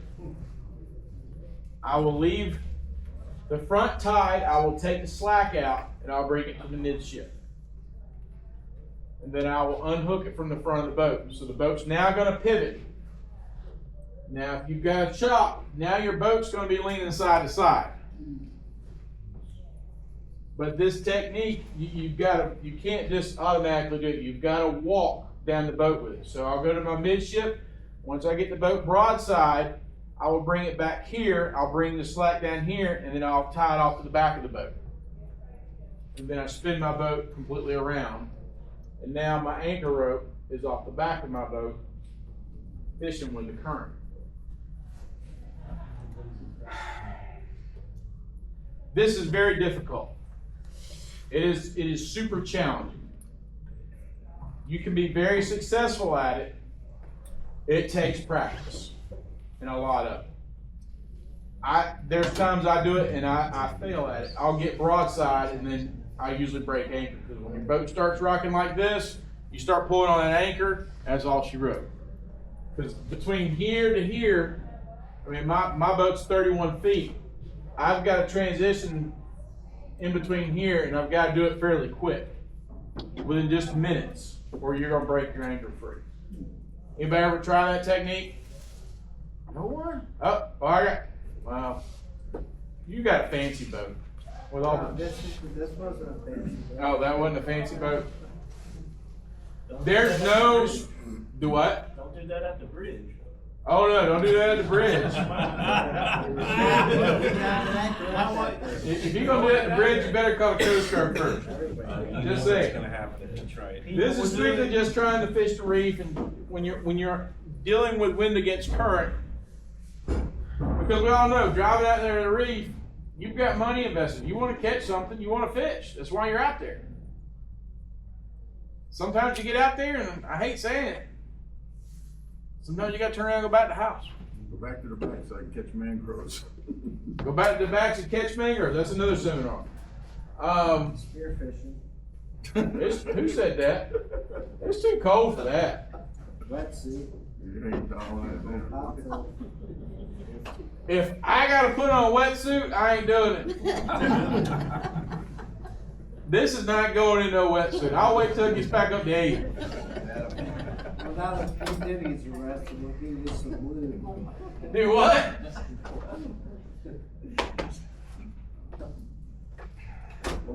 Any other questions?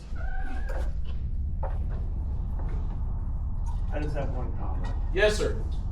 We got so much pressure out here dumping all this chum in the water. What percent of the biomass in these yellowtail you think we are actually feeding and farming with all this chum?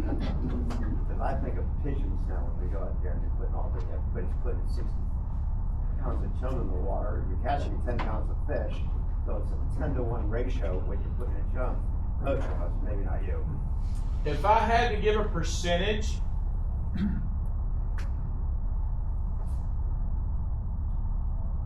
and this is just my opinion, I would say between 70 and 80%. In my opinion. I could be completely wrong, but I would say that would be a good rule of thumb, because you gotta think, you got all those little fish eating chum on the back of the boat. You want to catch the big fish, but you are feeding a lot of fish. You get 25 pounds of chum for 25. And then the blue runners. Yeah, you cut them open and your chum's in there. Sustaining a fish rate with our chum.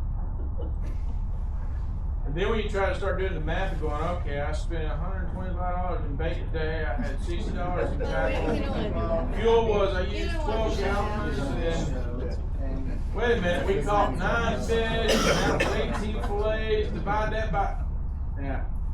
And then you get thanks for taking me. You don't need to take that friend no more. Yeah, I know. I've got plenty of them, I don't think. Y'all hear what he said? He said, thanks for taking me, and the guy leaves. No, you can help watch the boat. Wait a minute. But does that make sense? I mean, what is your opinion? What do you think? I think our yellowtail tastes different here because they got so much chum. That's why you eat a yellowtail off of Marathon versus a yellowtail that you eat from Lutheran. They're completely different beasts. Really? All the chum we're throwing in. I mean, now I'm hearing that people are running up iguanas.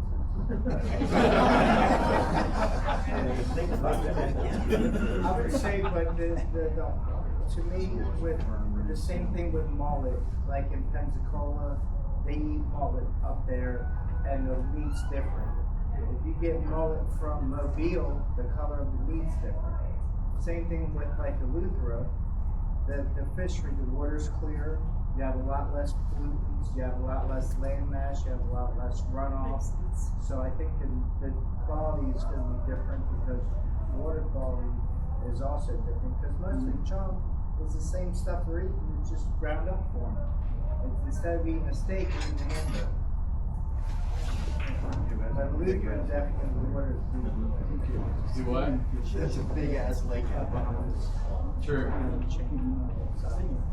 That analogy though, you're eating a hamburger versus a steak. I kind of like that. I mean, it's kind of. I'm gonna remember that one. It's just a fish ground up, most of it, and then you throw smoke in or whatever. Oil, mayonnaise oil, and Yep. fish oil. So it's more natural. There you go, chum guys. I'm making my steak into hamburger. That's what y'all can start saying. I'm making steak into hamburger. Any other questions? I know I went over a lot really fast. I wish I could sit here for hours and talk about this, but there's so much to go over with this fishery. I mean, I have literally, I've sat down and I've written it out. I could actually take 2 days, 8 hours a day and do it just on this topic.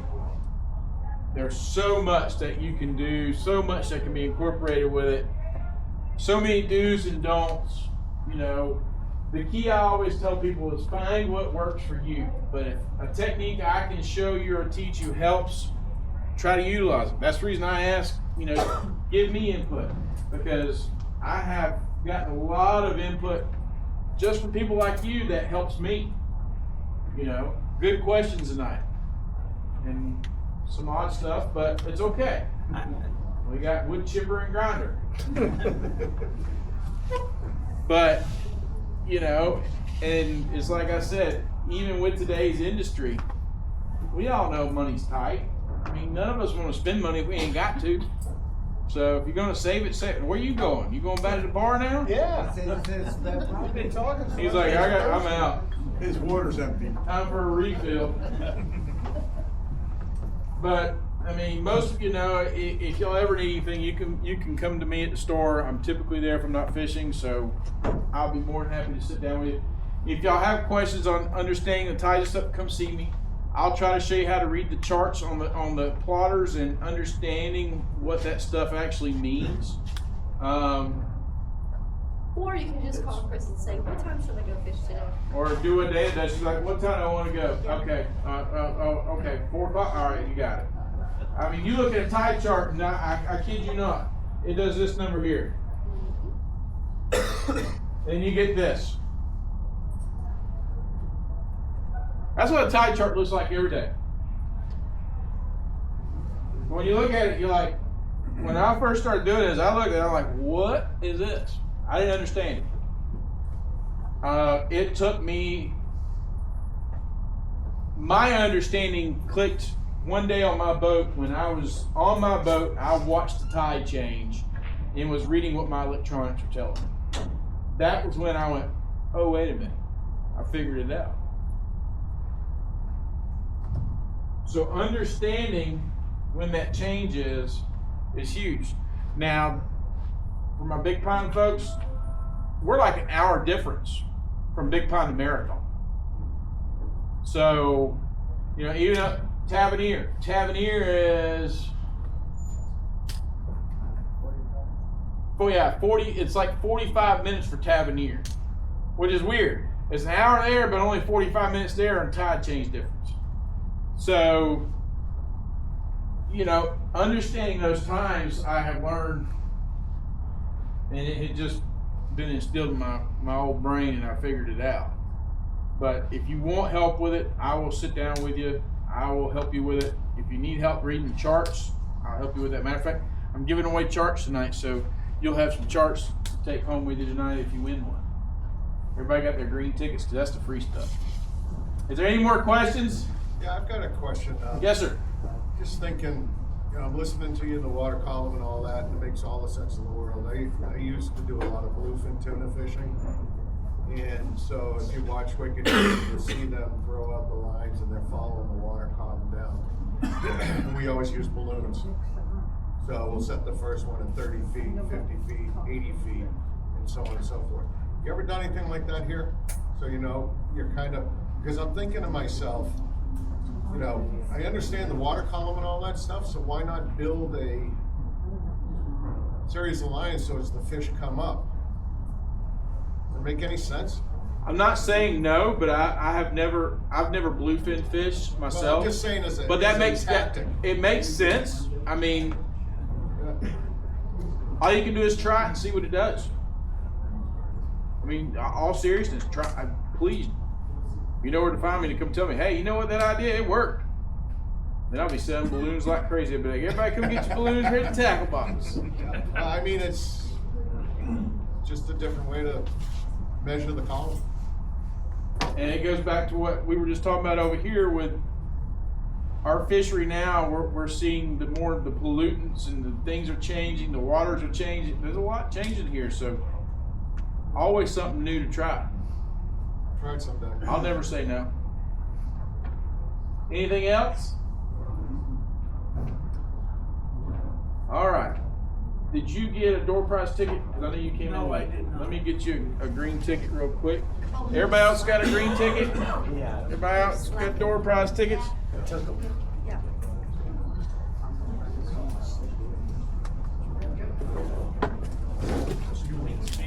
Leave that one right on top of the box for you.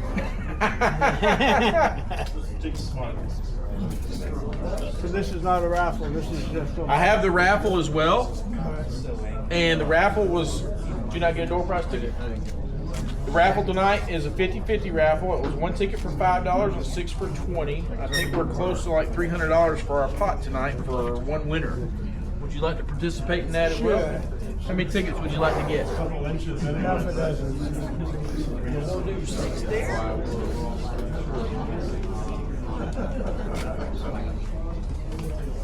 Interesting and entertaining. Well, thank you. I've seen you a couple other times. I used to do it over at the community theater, and I outgrew the venue. Oh, okay. Thank you. You need a door prize ticket? I need two. You need 2 door prize tickets. Okay, buy me, didn't you? Drinking in the bar. So you got my text, right? No, I sent you a text, I said, hey. Get the winning one on good. not 7 o'clock. Yeah. Good thing I was planning to be early. You're welcome. I was thinking also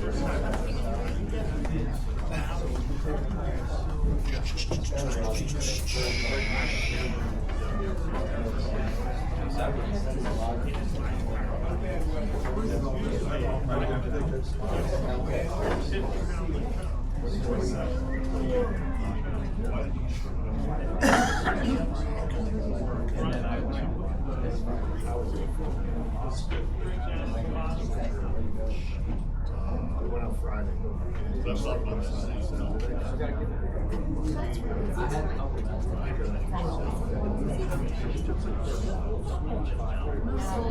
All right. Y'all want to do the money first? Do the money first? Sure. Blue tickets. Blue tickets.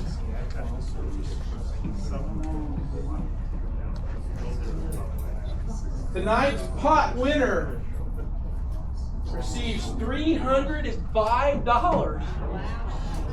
Big pot tonight.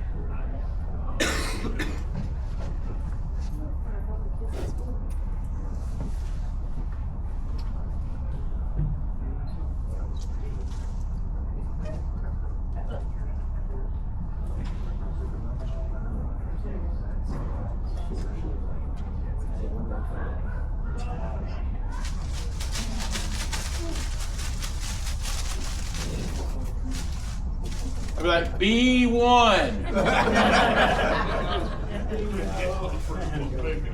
I've played too much bingo in here. That's January.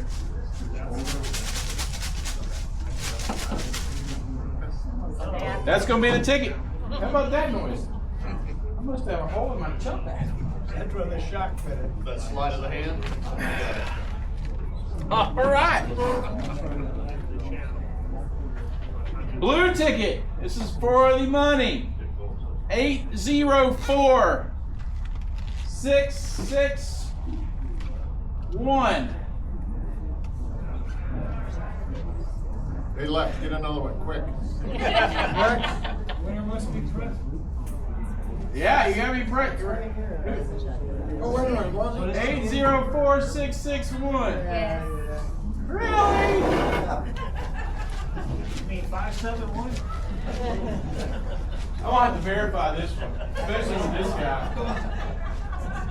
We'll use that for the fishing boat. Yep, there you go. Come see me tomorrow. He's got to buy some fishing poles for some kids, and he told me about earlier. He says that'll work perfect. Glad you know that's where it'll go. Okay.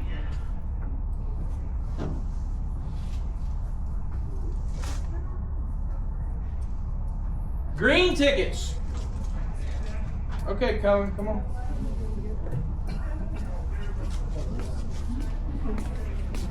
All these? We have 3 charts. We have. I got a box full of stuff tonight.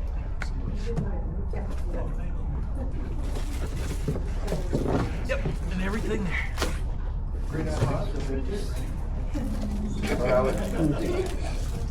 Everybody wants a koozie. Last 3 is 590. 590. 590. You're not gonna say you want it. She was thinking like, I don't want to say it.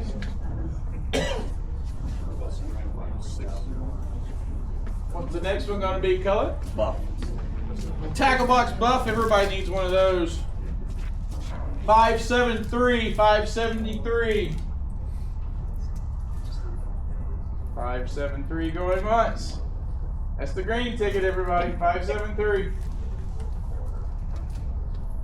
Jeez, what a hard crowd tonight. All right. 563. 563. Green ticket.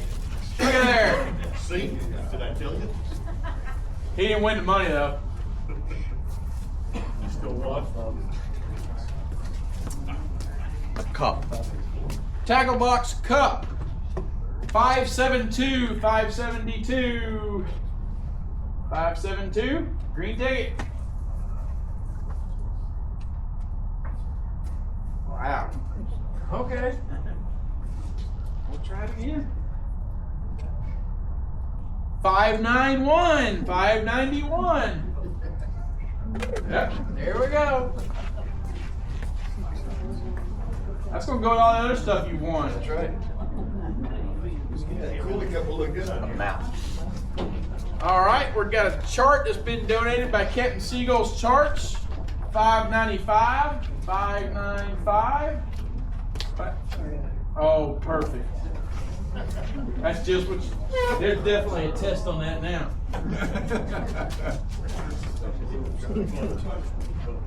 Koozie.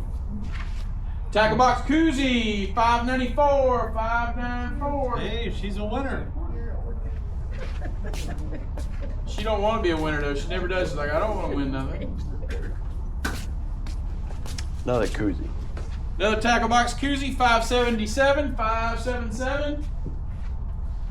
Mr. Brian. Yes. Make sure you sit beside your chum grinder. As long as it's not on the papers. 581 for a tackle box buff. 581.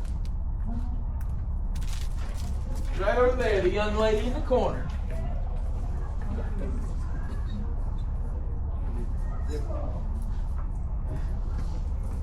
Ooh, this is a fun one. Cup. Another coffee cup. 600. Yes, sir. There you go. I knew that'd be a fun number.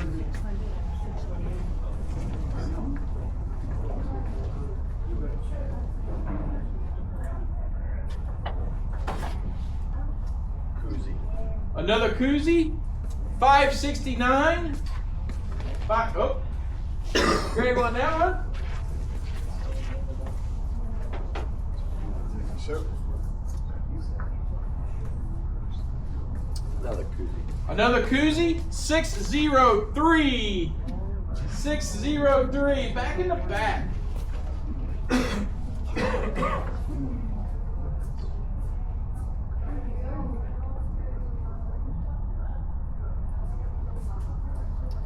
Buff. Another tackle box buff for ticket number 597. 597. Oh.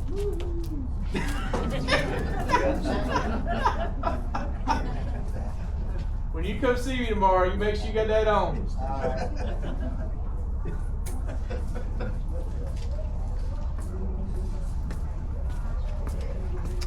Do another map. Another chart, 570, 570. South Carolina got that one. Now you can't get lost. There you go.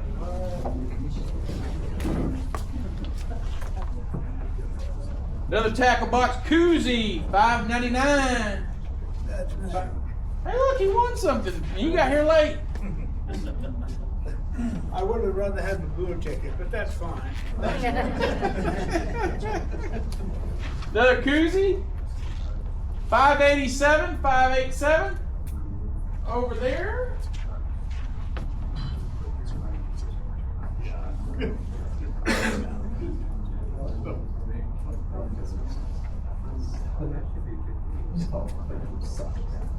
Last one. Last and final one. Another chart. 578. 578. Oh, look who won it. Look at that. You'll never get lost again, right? Well, thank you all for coming out this evening. If y'all have questions, feel free to ask. Thank y'all. And we will be here again next month, second Monday of the month. I don't know the date off the top of my head. What's that? No, what'd you say? Any refund on the blue ticket? Nope, no refund on the blue tickets. Sold as is. Oh my goodness. Thanks, Chris. Thank y'all for coming.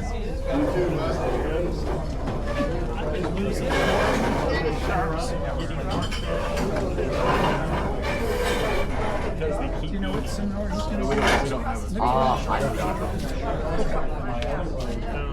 I see what I have one spot that I fish because there was a commercial guy there and he pulled up saying for an angle there, so it's the only one I have on my GPS. Yeah. And I went there, really successful. But now the charter guy moved further back. So what do you want? An autograph or something? I think the sharks are just used to hanging out there. They are. There's nothing I can do. Might see you next week. Go fishing, all right? Nothing I can do, I guess. Nope. They're not. They make a repellent now, which I'm like, I don't know about all that. If it repels the sharks, it's liable to repel everything else. You have my attention. No, I believe you. No, for sure, I know. They have it all over. Really? Yeah, Google it. Oh, trust me, that's probably my entertainment for tonight. I'm gonna be like, You're going But to set it up on it's your not dog. worth it at all. I don't even have it with my neighbor has one. He's retired also. how big is it? It's a little electric one. Yeah. Weighs about, it's like a pressure washer. Yeah. I know exactly what you're talking It about. weighs like maybe 25 pounds. Yeah. Are the chairs going in the closet? We don't have to do nothing? And the way the. Oh, you have my attention. Because I have a lot of scrap. I have a lot of But I scrap. catch a lot of lane snapper. Yeah. Mostly because I can do lane snapper in 5 gallons. So are you from New Yeah. Consistently. Okay. In 3 hours. I have a lot of dead shrimp myself, so I have a feeling that would work well too. But I mean, I can't believe we caught a 40-pound black tip shark. And we flake him up, and then we cut in into chunks. We run through them, and also one time we caught those cigar bells came up. We, with my little hook net, Yeah. we had about 200 pounds of cigar minnows Wow. in like 2 hours. It was crazy. When you pull up they all come around the chum bag. I pick it up, put it right in our chum bag, lift it up, pull the chum bag out. Yep. And this thing takes 2 of us to lift them in, and you fill up the whole 5-gallon bucket in one Yeah. with the hoop net. Yep. I have one of the little cheap ones that Yeah. you know, collapsible and stuff. But last time out, I haven't seen any. No ballyhoo, no. Yeah, I've heard there's been some bait challenges out there, but I There you go. haven't heard any reasoning why. But anyway, yeah, the one time we got about 200 pounds, and we chumped that. So that makes really good. Yeah. Well, we mix it up with other fish and mix it up. And then another time we got 140 pounds of cigar minnows. Yeah. And then like one time we got like 4 or 5 gallon buckets full of ballyhoo. They came in real thick. Yeah. And those all end up, well, I freeze a bunch, but we do chump the ballyhoo. If they come, sometimes they show up, I don't know why. And they don't, and when they show up, then I'm doing obsessive compulsive. Getting them.